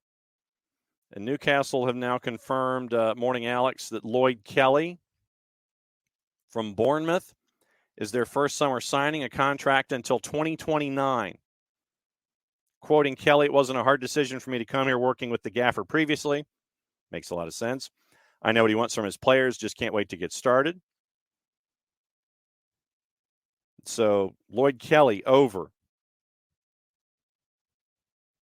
And Chelsea making the formal contact, the Mirror becoming the first to report this. Crystal Palace and Michael Olise, a complicated release clause in the region of £60 million. £60 million just to trigger the release clause for Michael Olise. So, but a man could truly anticipate that, knowing them, they're just gonna go ahead and throw money at the problem and sign them up and then rock and roll, and you'll be like, yeah, okay, probably not gonna happen. That they're gonna sit there and go, the price tag is it's getting in the way. Price tag's just getting in the way. No. And by the way, that deal with the USL and the USL Super League for Peacock is for 4 years. 4 years. So Peacock is gaining properties. And 4 years out of the blocks for the USLS. It's a good piece of work by them. The official home of the USL Super League. Multi-year agreement, centerpiece of an expanded partnership with NBC Universal that will see additional USL leagues and properties leverage Sports Engine play. And for those of you that follow along and watch League Two and the W, that's where a lot of that content is. If you want to watch live matches and re-airs and things like that, you can go to Sports Engine. The time that Jason and Maddie and I have spent with SSA in League Two and USLW, the matches are there. The content that you get to see with USLW and with League Two on Sports Engine. So this makes a lot of sense that USLS content would be steered in that direction also. Starting with the Super League weekend, basically in 2 months, August 17, 18. Every regular season playoff match, 115 matches combined, available to stream for Peacock fans in the United States. And so then you end up with the quote from Super League President Amanda Vandervoort, and it's a good paragraph there. And so it's the 8 clubs: Brooklyn, Carolina, Ascent, Dallas, D.C., Fort Lauderdale, Lexington, Spokane, Zephyr, and Tampa Bay Sun. 14 matches per club between August and December, and they're going to pause for a winter break. So Sports Engine, once again, now the official home of League Two and the W League. Technology partnership. All USL Academy and youth clubs have the opportunity to use Sports Engine. Clubs and organizations can take advantage of Club Buy, the group purchasing program managed by NBC Sports Next. They can save users up to 20% off. Big quote: more than 1,000 matches, live on demand, Super League, League Two, and W League. So for those of us that have the weekly programming that we produce with USL, that's where we go and look for matches and try to grab highlights if it's on social media platforms attached to individual clubs will go there. But for the spring and summer 6, 4 of them being USL programs, that's where we get our USLW and our USL League 2 stuff. And it's there at Sports Engine. So USLS is now a part of Sports Engine, and that's a good thing for USLS. 4-year deal for them to be the home of all of the games, all 115 there for the USLS. So go to NBC Sports Engine and Peacock and go find out more. Last half hour of the show on a Thursday, which means one thing. And I have to find a specific open because it's a specific guy. And here's the open. So that means the guy's just coming up around the corner.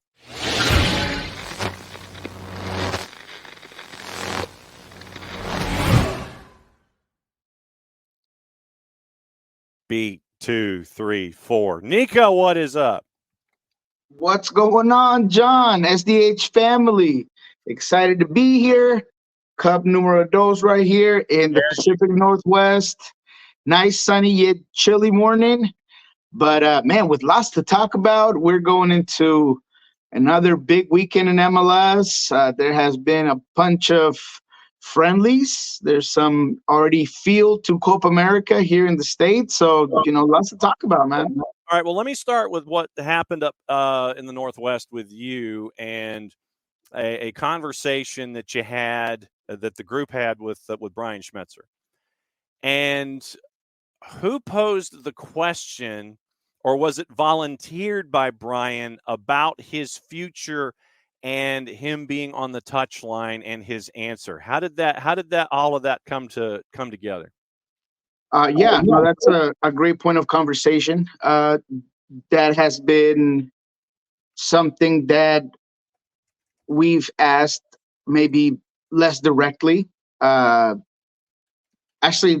in the last few seasons, we've asked Brian if he felt in the hot seat, if he thought that, his job was in jeopardy.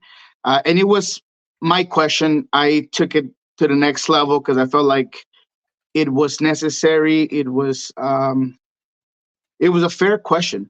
And he answered it great, to be quite honest. He was very transparent. I thought he was genuine with his answer. And he basically said that the only way he would step down as head coach, it would be if he felt like the team quit on him. And he was very open about understanding why that question is put out there, why fans might think that, why media might think that, why it's a point of conversation. And it's the reality of this team. I can tell you that I have been following Brian Schmetzer for a very long time. I respect everything he's done. I've praised him. I've, been one of his biggest supporters when people kind of went on the rage that he wasn't necessarily a coach that was the brightest guy when it came to strategy, and that there were so many better coaches out there. And, he's proved that his module, the module that he kind of starts talking about this whole subject, because he's asked a prior question where he talks about, he likes to motivate guys, and sometimes you motivate one guy and not another one. And he feels like right now in this specific group of players, he's still trying to find a way to motivate every single player in that locker room. But to me, halfway through the season, when you still haven't been able to find that, haven't gauged that, haven't been able to maybe get this team to play at its highest potential, per his own words, when after post games is the exact same answer to why they're losing games, why you're dropping points, why you're drawing games late, why you can't hold leads. That, to me, starts to become a question about the system, about maybe even the trust from players to the tactics and the concepts. The way I phrase the question is that in soccer, and I've said this here, I said this in every show usually when it comes to a coach being at one club for a very long time, there is a theory, there is a notion that there is a point in a coach's tenure where his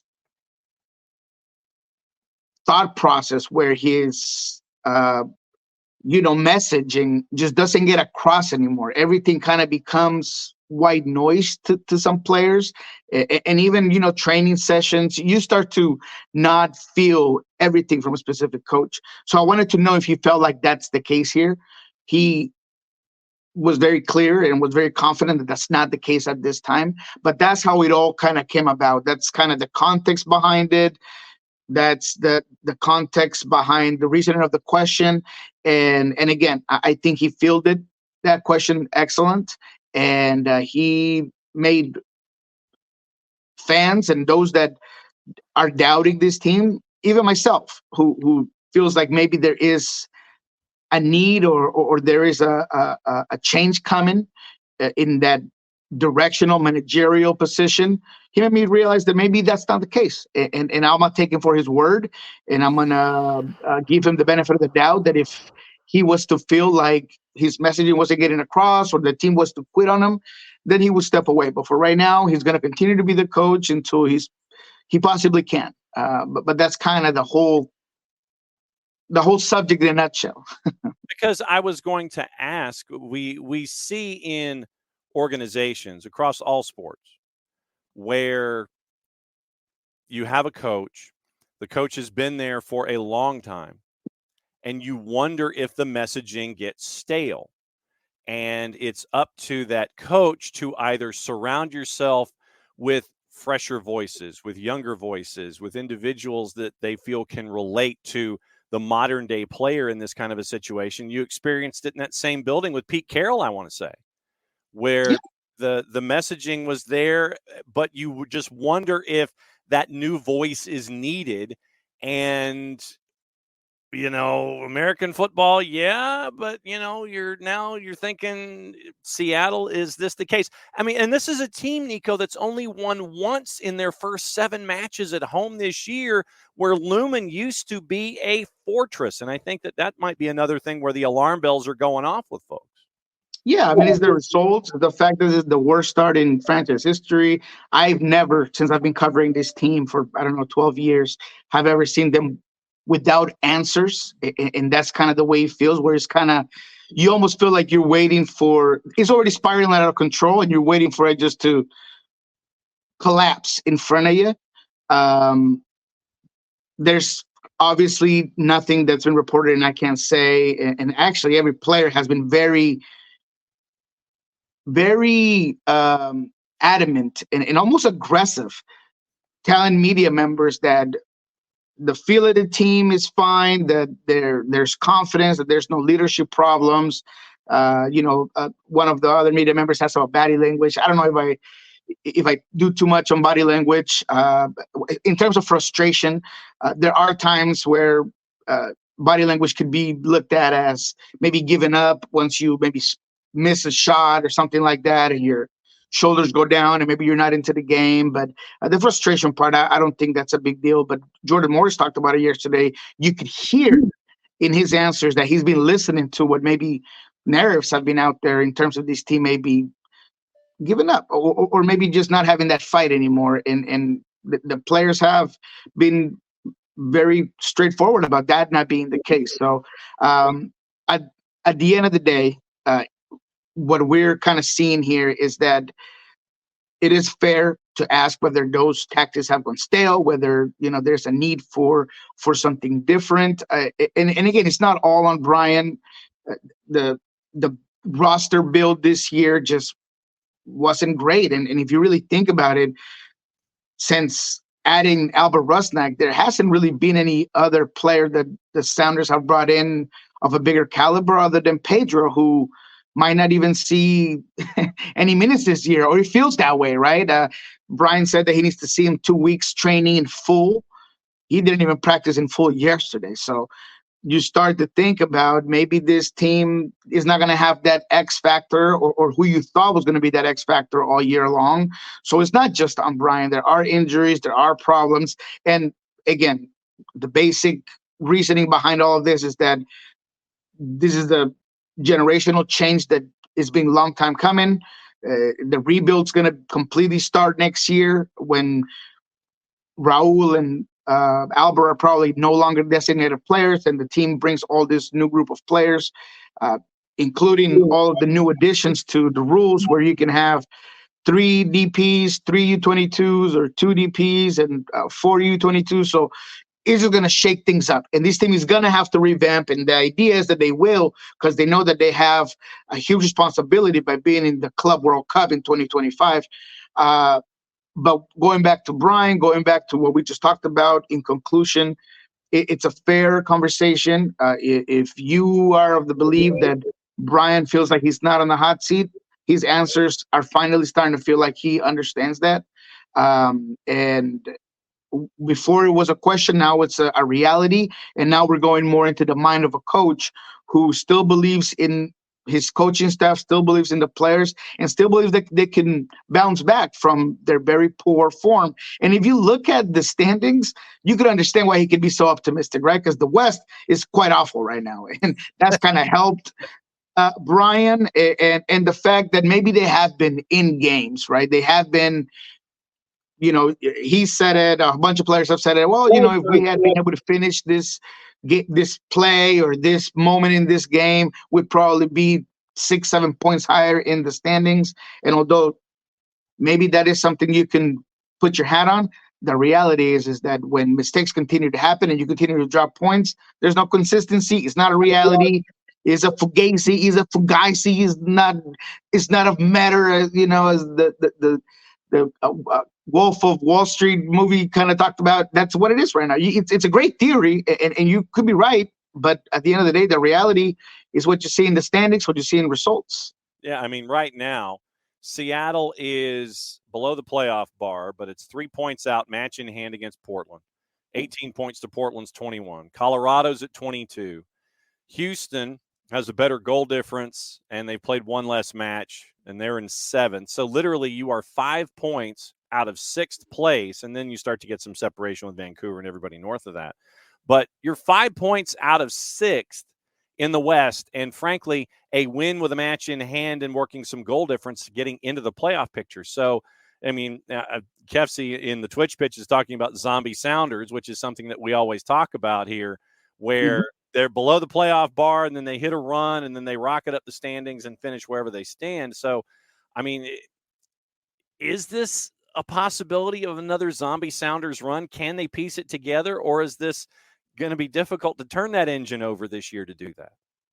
I mean, I don't foresee it, and it depends what you think that run could be. If you tell me that run can be playoffs, then sure, they can make the playoffs. If you were saying a zombie season where the Sounders are all of a sudden going to find it, turn it on, and be in the Western Conference Finals, then I'll tell you that's not likely. And that's just my honest answer, right? So nothing has changed from me believing that this team can definitely make the playoffs again. The poor form of the Western Conference help, the fact that you have, some moments of believing that this team can kind of get some wins will make you believe that, yeah, maybe that zombie run will get you to the playoffs, but just no more than that. There's literally no higher expectation than just making the playoffs. And that's been my consistent statement when it comes to this team. And, people were asking why I called the last loss a rock bottom. They hit rock bottom. And that's because, look, going into this game, people were calling it the game of the Walking Dead, right? I mean, it was two teams that needed a win, that they were both in the dumps, that, you could tell that they're just not what they used to be at one point, both for the Kansas City and the Sounders. And the fashion in which you lose that game was just atrocious, right? And you're giving a team that had not won in 10 games a win. It's a game that you started winning, that you started on the front foot. Brian Smetzer, again, I'm not a coach. I don't pretend to be. I never will. But when Reed Baker-Whiten picks up a yellow and there's an injury that is basically an injury timeout in the, 72nd, 71st minute, my immediate thought was, man, Brian's going to have to change Reed because, he's picked up a yellow. He's probably tired. First game back, first start of the year. He should probably take him out. And then I see Peter Bermise bringing in guys. You could clearly see that Peter's going to bring a guy right to go right at Reed Baker Whiten, and Brian holds him in, keeps him in, and it results in a red card. Was it on the player? Yes, for sure. He's a young player. He's going to learn from that, but it's mainly on the coach. You should have taken him off. Use that time, that injury timeout, to talk to your players. Say, this is what we're going to do. These guys are coming in. React to the play, because one thing that we talked about in Soccer Bar was the fact that Brian Spitzer kind of mentioned that he had Reed written down for 75 minutes, and that's the reason why he kept him on. And maybe that just was the answer at the time.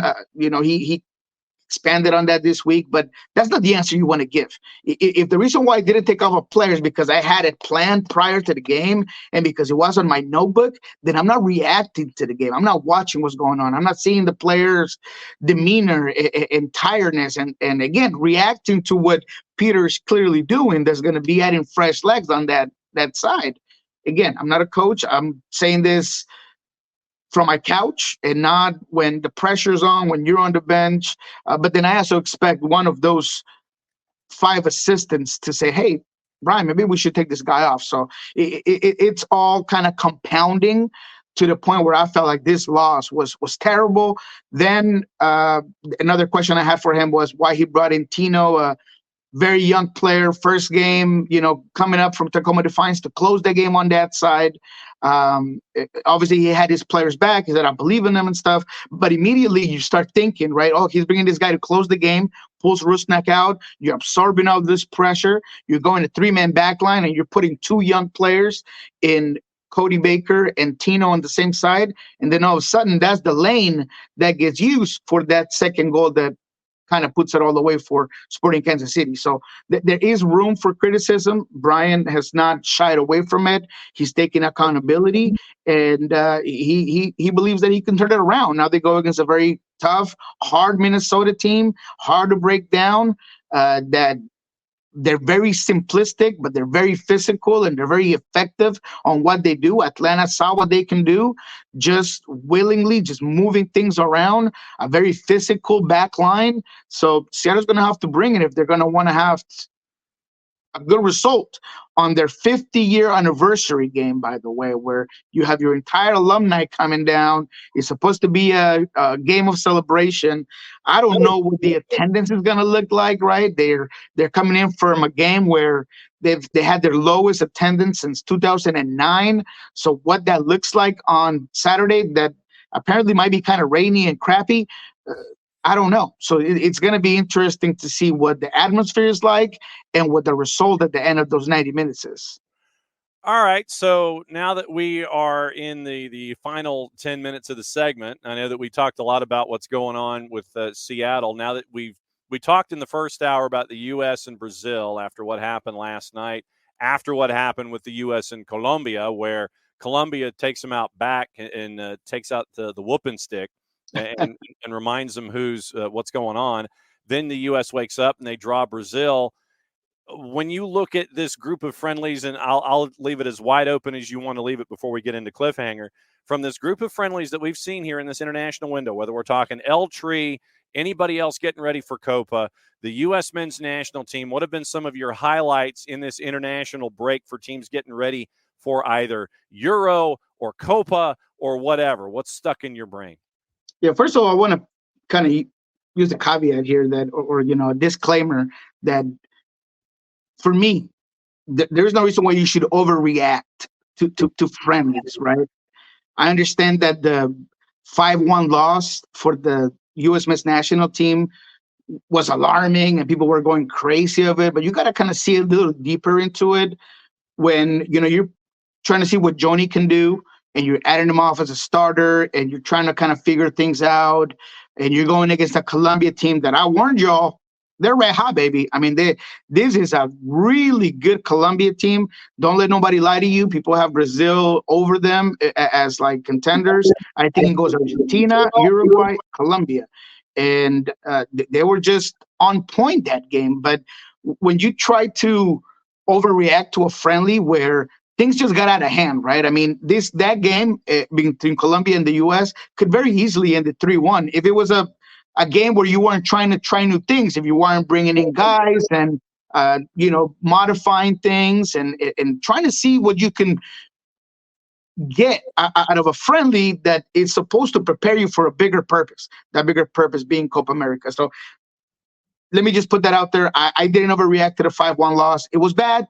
The response, the character wasn't there. Too many individual mistakes, whether it was Vickers or Weah or, Matt Turner could have had a couple of those goals. So I look at it that way, right? Individual mistakes, a game that got out of hand, but there were moments where the concepts that Greb was trying to imply, you could see them. And that's all I wanted to see. So I didn't overreact to that. They played a much better game against Brazil. They looked good. They looked physical. They looked dangerous. They had a bunch of opportunities. So did Brazil. And now you got redemption from guys like Matt Turner, who was a baller yesterday. I thought Tim Ream was very good, even cheeky at times coming out from the back. Pulisic was dangerous. That free kick shot is beautiful, taking advantage of the wall and where Allison was placed at, where he was sitting at during that free kick. They did not shy away from a Brazil team that has a lot of talent. I still don't think that they have the collective, cemented play that, other countries or national teams have. But they did it well, man. Joe Scally has been really good, man. People are like, oh, why are you talking about Joe Scally? Look, when you get Lucho Diaz in one game and then you have to go right against Vinny in the next one, that's some tough competition for you to defend. And I thought he did it very well. He minimized Lucho. He contained him as much as he could. And he did the same thing with Vinny. So I think Joe Scally has been definitely one of the highlights for the U.S. men's national team.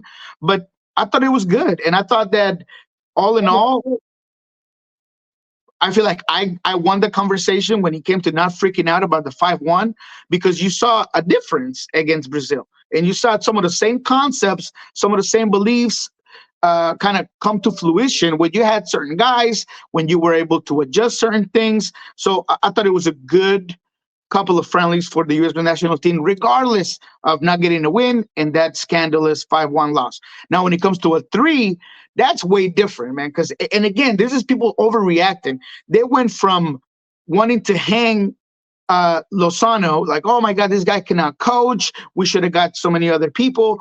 And then all of a sudden you have a okay game against Brazil. That, again, it's not the greatest Brazil of all time. I was going to say, Brazil ain't Brazil, brother. Brazil and Brazil of the old, and I'll stick to that. I've been saying that.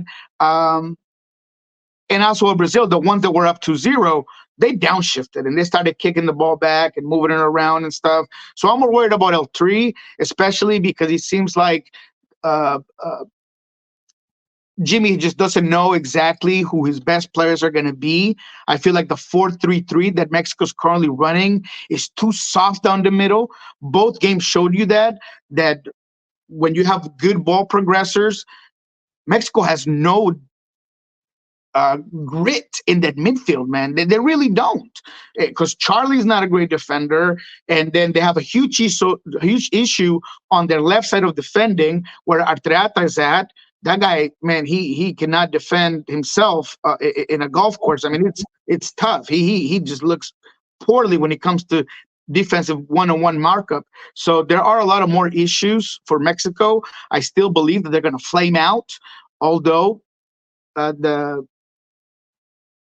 positive result, if you will, even though they lost, a lot of people think it's positive just because they were there. They felt like they should have tied that game. I don't, but I still think they're going to flame out of the group stage in Copa America. So I do believe that they have a lot more issues. People were dying to see Santi start to finish. He was missing. I mean, he was in a milk carton most of the game. I think they're not giving Vega enough minutes. I think that guy is going to be important. Colombian naturalized Mexican Quiñones, I thought it was good offensively, but poor defensively. So there's just a lot more holes in Mexico than there is for the U.S. men's national team. All right, so Michael Valverde, quick question before we get into cliffhanger. Would the U.S. have fared better with the same approach versus Colombia that they had against Brazil? See, that's tough to see. I mean, maybe, yes. Perhaps there would have been less goals, but games kind of write their chapters as they go along, right? So if, let's say, there would have been a different approach, there would have been a different concept, different set of players, maybe. But again, I feel like Colombia's style of play, Colombia's ability to not need the ball at all times and be very good in transition, in the moment that they're kind of living at this time, I think Colombia would have still won that game, and you wouldn't have learned anything, right? And that's what the friendlies are about. So to your question, yes, perhaps it would have been a more competitive game if that was the approach, but I still think that Colombia would have won, and Greg Berhalter would have nothing to see and would have had no chance to see where Cardoso was at, or can you play that midfield at any point in time. So you already know what you were getting out of Musa. You already know what you were getting out of Tyler. So you just have to see other players. And I feel like Greg did that. All right, time for cliffhanger. And we always do this every single week so we can sit here and roll through the matches and see what sticks in Nico's mind. And this week, actually, one of the best matches, to be perfectly honest, might be the first one on the weekend, the one that happens tomorrow night. And it's NYC hosting Crew. And this one, I think, is at Yankee Stadium. So it's in the wink, wink, nudge, nudge regulation pitch in the Bronx. NYC's at a plus 114. Your draws at a plus 256. And Crew are at a plus 225. I imagine that Patrick Schulte will be back in one piece with all of his international duty put to the side. So what do you think with Crew heading to Yankee Stadium on that regulation pitch? Wink, wink, wink. Yeah, that's a great game, man. I mean, New York City's coming from a beatdown of San Jose, which I guess it is San Jose, but they have finally found some goals. That was what was missing. I feel like Santi Rodriguez is in a whole different level at this time. I think he's found himself as a player, the potential player and the player that you are. They have finally met, and he's just looked different when it comes to not just generating plays, but the leadership aspect, the confidence aspect. I like what Julian Fernandez has brought in. I enjoy how solid and structured they've been defensively. So it's going to be a good one. I feel like you got two very good teams at this moment in time. But I do feel like Columbus is coming with a chip on their shoulder after their inability to go as far as they wanted and get that championship game for MLS in CONCACAF. So I do think that this is one where I would not mind putting my juice boxes on Columbus. And I want to know the over on this one because I feel like that's going to be important. All right, so let's check the numbers and the over-under. 2.5 is a minus 136. 3.5 is a plus 178. So if you're looking at 2-2, you could get that at a plus 178 on the over. Ooh, man, yeah. I mean, I like both of those. I really do. I would do Columbus, and I will go over the 3.5. Although it might seem ambitious, I do see this game going that route. Regardless of how good New York City has been defensively, I think Columbus is going to come in guns blazing, and I feel like when they are all out on the attack, there are very, very seldom teams that can hold that back. So I can see this one being a good game for Columbus, and maybe one that is going to challenge some things for this New York City FC team. All right, couple of matches that I want to focus on because most of these matches are kind of Obviously, Atlanta United hosting Houston. Atlanta United's favored at a plus 108. Benny Ball comes in at a plus 224, and the draws a plus 273 with new coach Rob Valentino, the interim, on the touchline. And Carl Robinson is now an assistant coach. We don't know the tenure, but Carl Robinson was signed this morning officially. Yeah, man, this is kind of a match of the new head coaches for Atlanta. And, they say in Latin America that a coaching debut is always going to get the result. I don't know if I necessarily buy that, but Houston hasn't necessarily been stellar either. I think that they are a team that is maybe one more attacking piece away. They're definitely that 9 away from being a really good team. Do I feel like that midfield can give Atlanta some issues, especially maybe exploiting some of the holes that Atlanta has sometimes. Yes. So I can see this as a draw. What's the draw on this? Plus 273. Oh, yeah. That's my safe bet on that one. 273 on the draw. And a couple of teams that, especially on the Atlanta side, I'm not really sure what I'm going to get out of these Atlanta teams, regardless of how good the players are. And on the other end, I know what I'm getting out of Benny Ball, and I know what I'm getting out of certain players in Houston. So yeah, man, I like that Atlanta tie, the draw against Houston. Two other matchups. One, Messi and friends travel to Philadelphia to take on the Union in a game that might bore us to tears, or it could be blowout city for Inter Miami. Philadelphia is a minus 115. Draws a plus 307. Messi and friends on the road a plus 261. Oh, yeah. Give me that draw at 307. Absolutely. Tata Martino is no gambler. He understands and knows exactly what he has to offer in this game, the absences and what he's going to have to manage.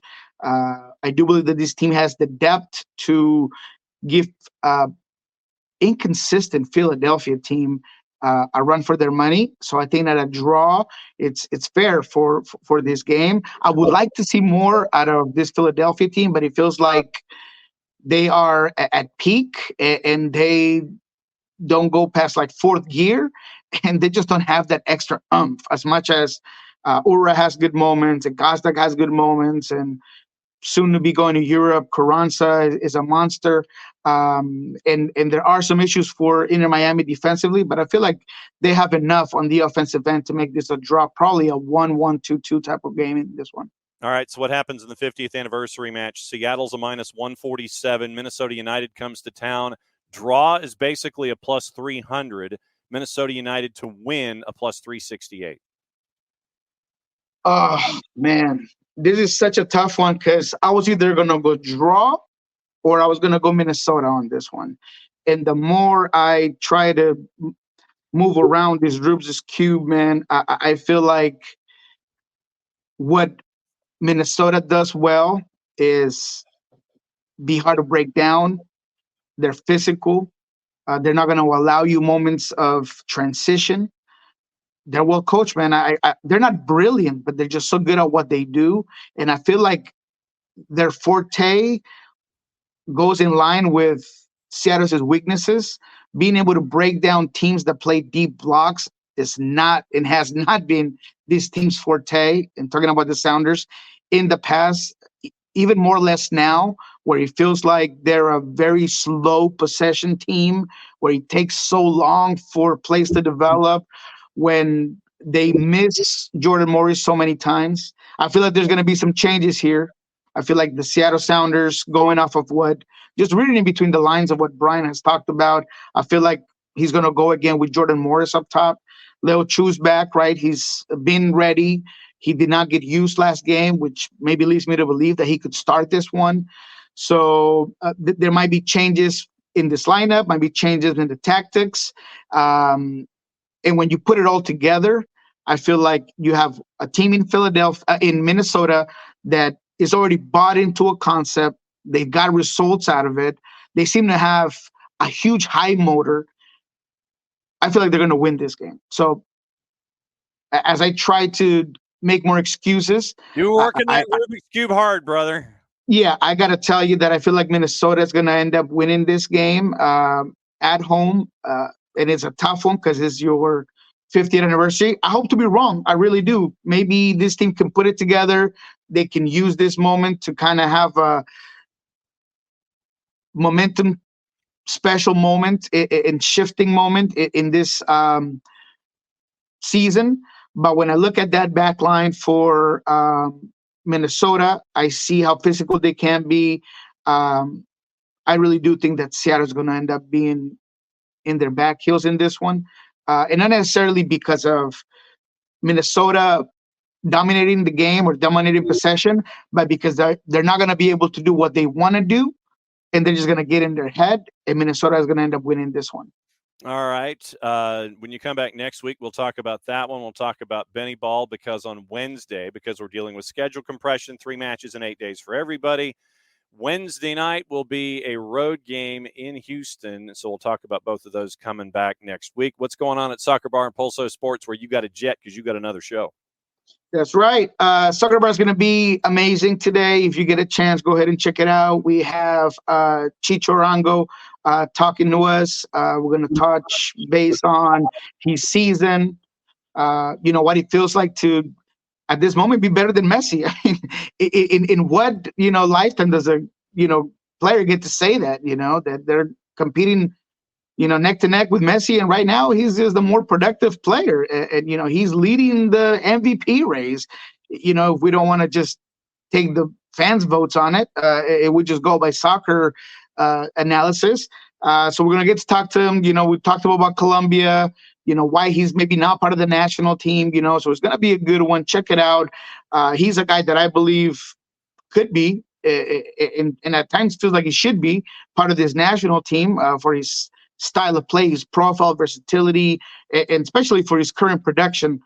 So that's going to be a good one in Pulso Sports. You're going to be able to check out some of the things that I just mentioned.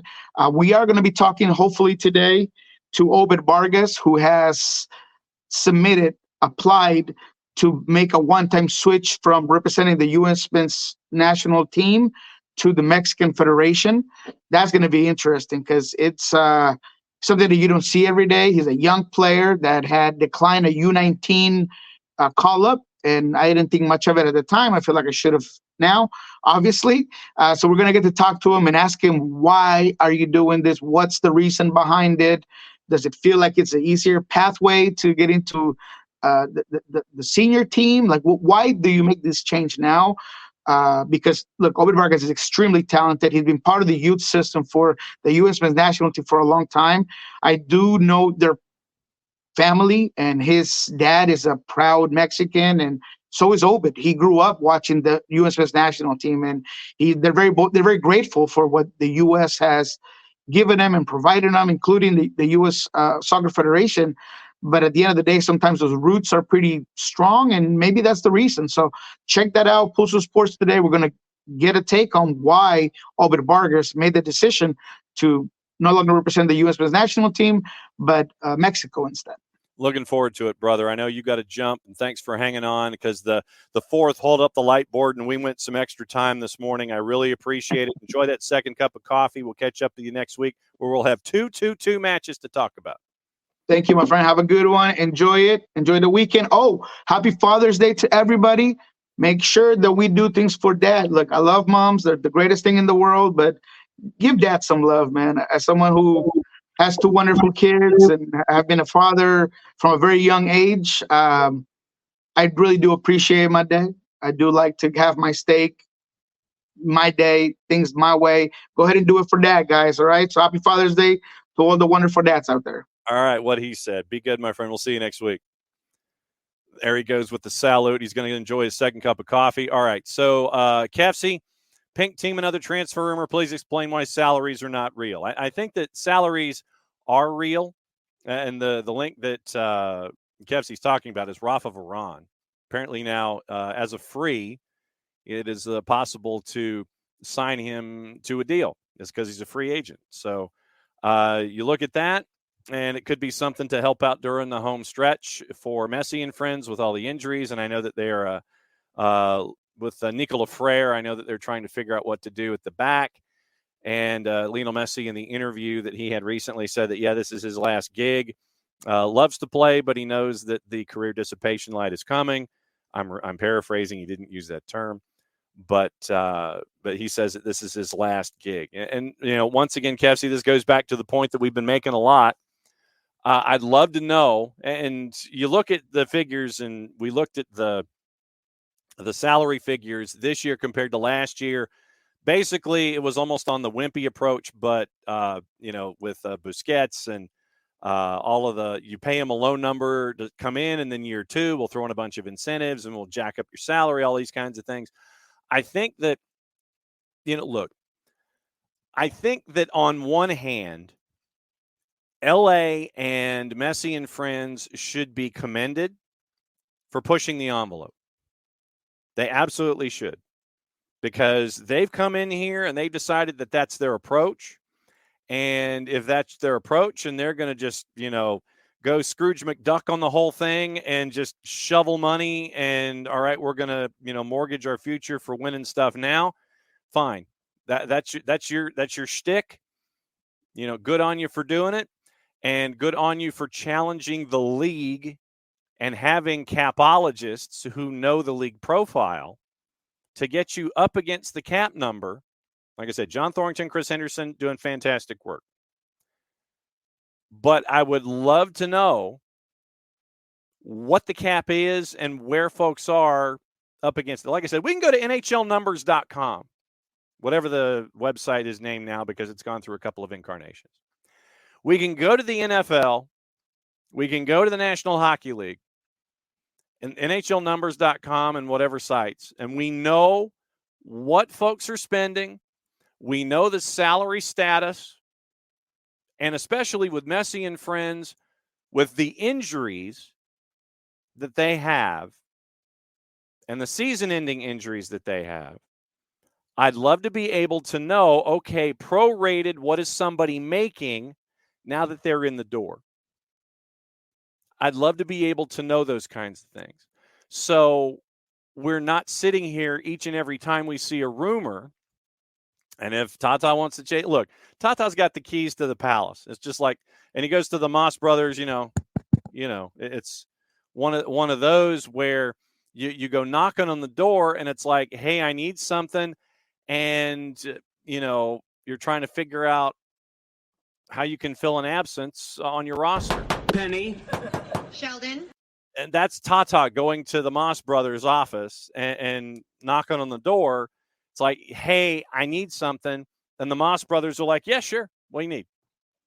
And Tata being able to coordinate with his front office to sit there and go, okay, what can we do? You call the guy. Do you want to come and play with Messi, Suarez, Busquets, Alba? And the answer, what, you going to say no? But part of the hook being, we can only pay you this much. But we can also give you NIL, for lack of a better phrase, that's what I'm calling it, where we can get you endorsement deals and things like that. And that's how other deals are being made out in Los Angeles. And Marco Royce would be a partial endorsement deal plus salary because I think they can only pay him $360,000 or something like that. So you have capologists who are doing salary plus incentives, and it just so happens that it's, name, image, likeness, it's endorsement stuff. Rafa Varane, I'm sure, could get the NIL portion in addition to a prorated thing for this season, sign him to a deal for a year and a half, maybe an option for a second. You have the band together. No, and that's the thing. It's like none of us, Kefsey, do to a certain extent. Kefsey says, I still don't get it. And this is where communication from the league would be great. I'd love to have a list of salary figures. It's like, okay, so-and-so is making this much, and go, And Unc feels that Atlanta's been falling behind in the arms race. Well, and remember what Garth Lagerwey said when he came in the door. He said short-term pain for long-term gain. He's had to get rid of those deals that were Aruju, Moreno, Barco, Hosechu, and now you're working with what you're working with Saba, Stian, and so on and so forth. So it's literally trying to take some of the deals and move them on and then, work into whatever your budgetary construct is here in Atlanta, in addition to building from the academy. I don't know if you're necessarily falling behind in the arms race up at the back because of what's being developed here at center back U. So it's just taking those salaries and then figuring out your wiggle room. And, now you could be in a situation where you might have some money to play with. But once again, if two players leave and you end up with X amount of dollars coming back in to help you out, and I still think that the team should have as much of those monies coming in as they can instead of just getting a piece of the action. But if you sell players and you get money coming in, you should be able to use that money going back out to bring in more players, but apparently, but you can only use a portion. I'd love to know what that portion is and how it applies to your cap and all of these pieces, but we don't get that information. And Kefsy's like, it'd make more sense if you told me people are taking less money to play with Messi. That's a part of it. That is, and I think that that's a yes and. That Kefsy, it's a yes and. So you end up with, hey, you want to come and play with Messi? Sure. Okay, well, we can only pay you this much right now, but we can double that with endorsements and do this and do this and do this to get you to this number, the guaranteed compensation number that we see with MLSplayers.org. But we still don't know how it all fits inside the cap. That, to me, is the hook. I mean, we can look at the MLS players and the salary numbers all day long. Great. Okay, fine. Cool. How much money are you up against the cap? And with injuries like we see with Messi and friends, how does that, is this the equivalent of a long-term injury reserve with the National Hockey League where you can take that money off the cap, you don't get the cap hit, you can bring in players as substitutes? How does all of this work?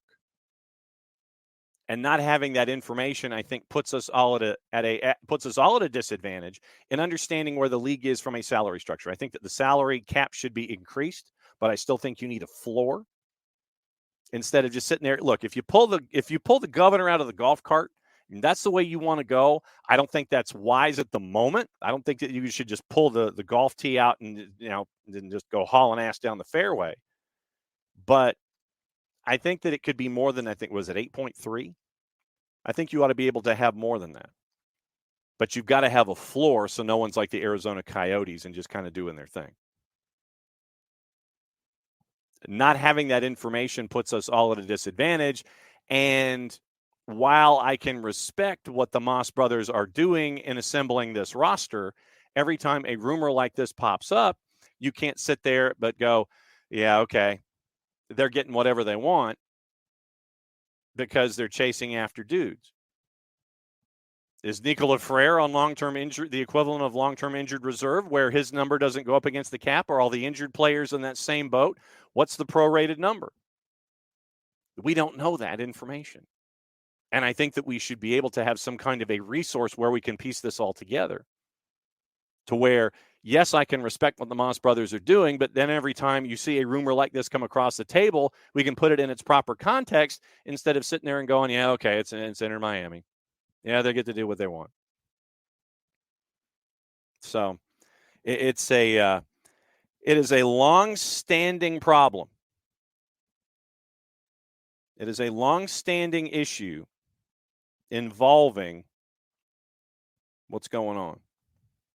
Involving who can bring in whom, what can they pay them, where does it fit, how much allocation money do they have left to where they can buy somebody down if they need to, the length of the deal, what is it the following year? Because seriously, you go to the NHL websites, they have the contracts all laid out with the average annual values, the AAVs that you'll see in deals, and they've got them all laid out all the way down the line. We don't have that information. We get it parsed to us and just given to us once a year, and then we have to sit there and figure out, okay, literally, news organizations need their own capologists. So that's where we are. And Unc mentioning paying U22s that are still on the roster. I don't know what the length of those contracts are, but as you're whistling all that stuff out the door, you still have opportunities.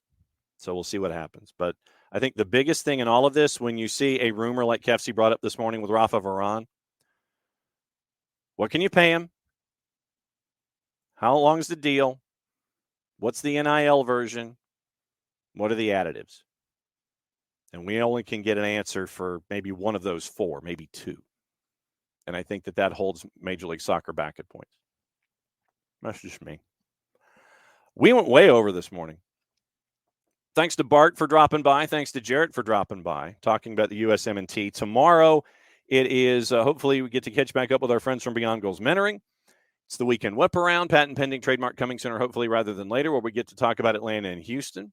And I think Jason will be up at training, and so we'll catch up with Jason as he gets ready to see the last day of training before Rob Valentino gets to have his first match in his second tour for being the interim head coach for Atlanta United. And I'm double checking any other news from training this morning. Josh Cohen did train with Atlanta United this morning, and Caleb Wiley, Noah Cobb are back with Atlanta United after international duty. Remember, Carl Robinson has now officially been hired as an assistant coach, and Doug is also reporting first thing this morning, still nothing final on Atlanta United selling Yorgos Giacomakis to Cruz Azul. If you are so inclined, if this transaction does in fact go on, his first match would be Leagues Cup in Charlotte on July 31st. Just saying.